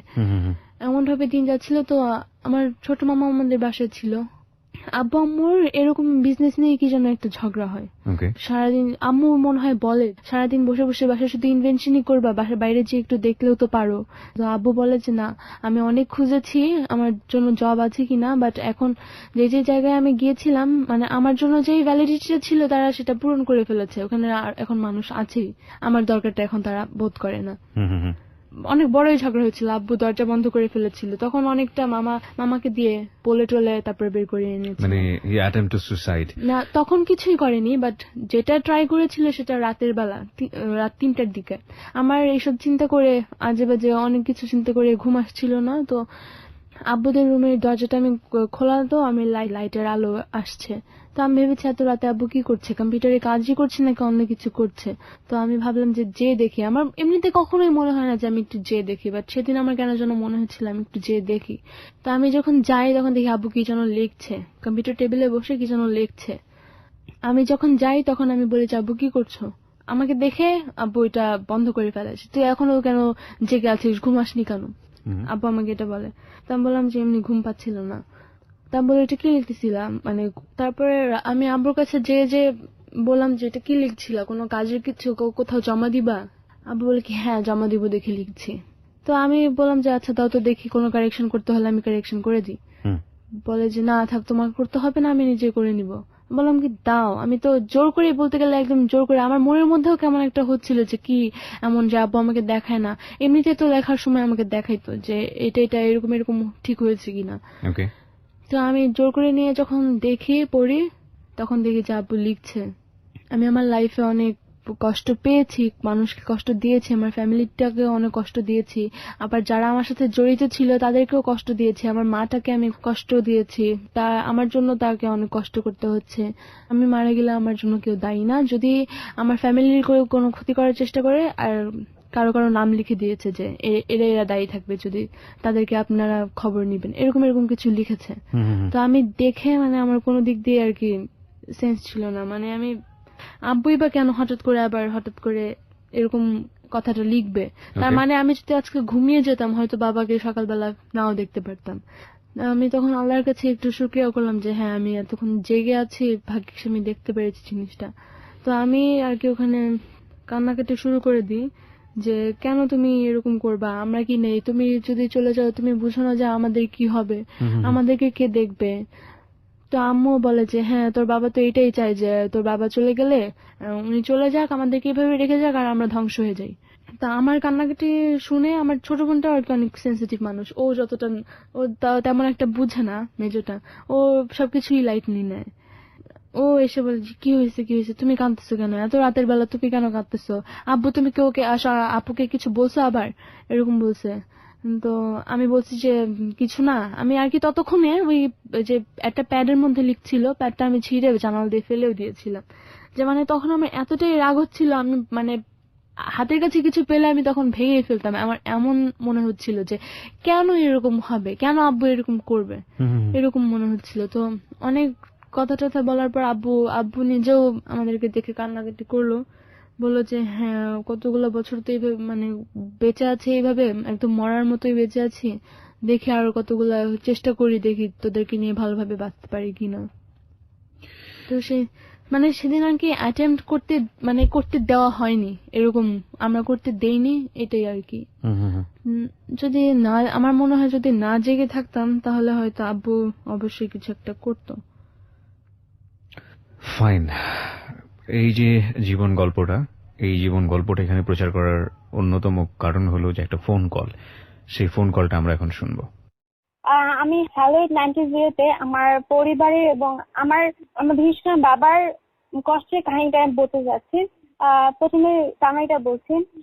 অনেক ছোট সময় আমরা ভালোই ছিলাম, আমার বাবাও ভালো ক্ষমতাশালী ছিল, কিন্তু বাবার ব্যবসায় 2012 সালে অনেক বড় লস হয়ে যাওয়ার কারণে আমাদের জীবনটা এমন হয়ে গিয়েছে যে সমাজে বেঁচে থাকার মতো সাপোর্টটা আমাদের নেই।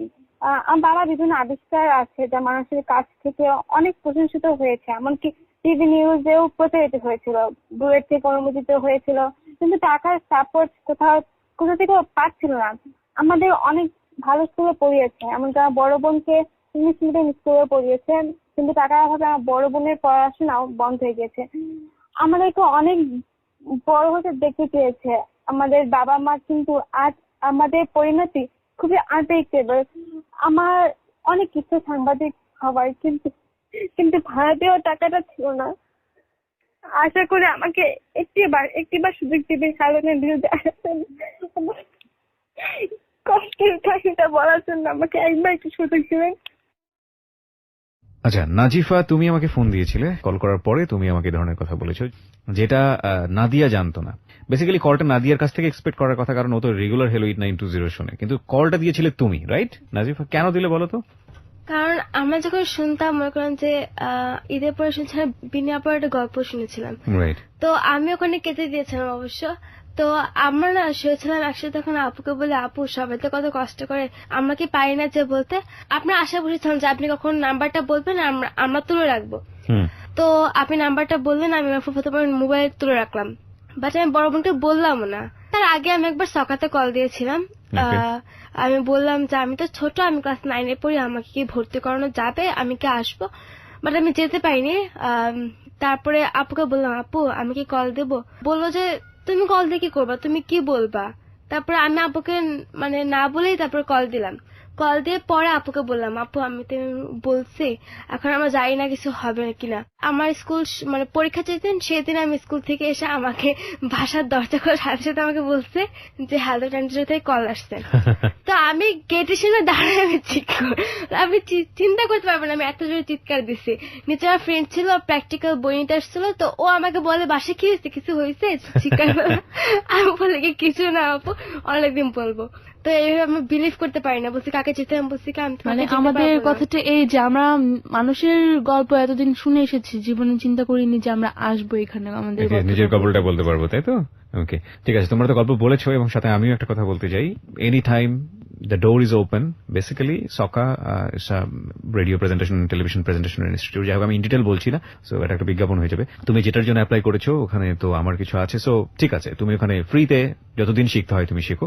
আর দ্বিতীয়ত সেটা হচ্ছে আমার আসলে মূল জায়গাটা যেটা বলার, সেটা হলো যে যদি কোনো ইনভেস্টর থাকেন বা যদি কোনো বিজনেসম্যান থাকেন, যে ওর বাবার যে ইনভেনশন গুলো সেগুলো দেখে আপনার কাছে যদি মনে হয় যে ইয়েস, এই প্রোডাক্টটা বাজারে আনলে এটা মানুষ নিবে, কিনবে, এতে করে ওর ফ্যামিলি কিংবা আপনার নিজের উপকার হবে, তাহলে আমাদের সঙ্গে আপনারা যোগাযোগ করবেন। আমাদের যে পেজটি আছে কিংবা আমার যে মেইলটি আছে, আমার মেইলের মাধ্যমে যোগাযোগ করতে পারেন। আমাদের ফোন নাম্বার আছে, সেটার মাধ্যমে যোগাযোগ করতে পারেন 0961389282। আমি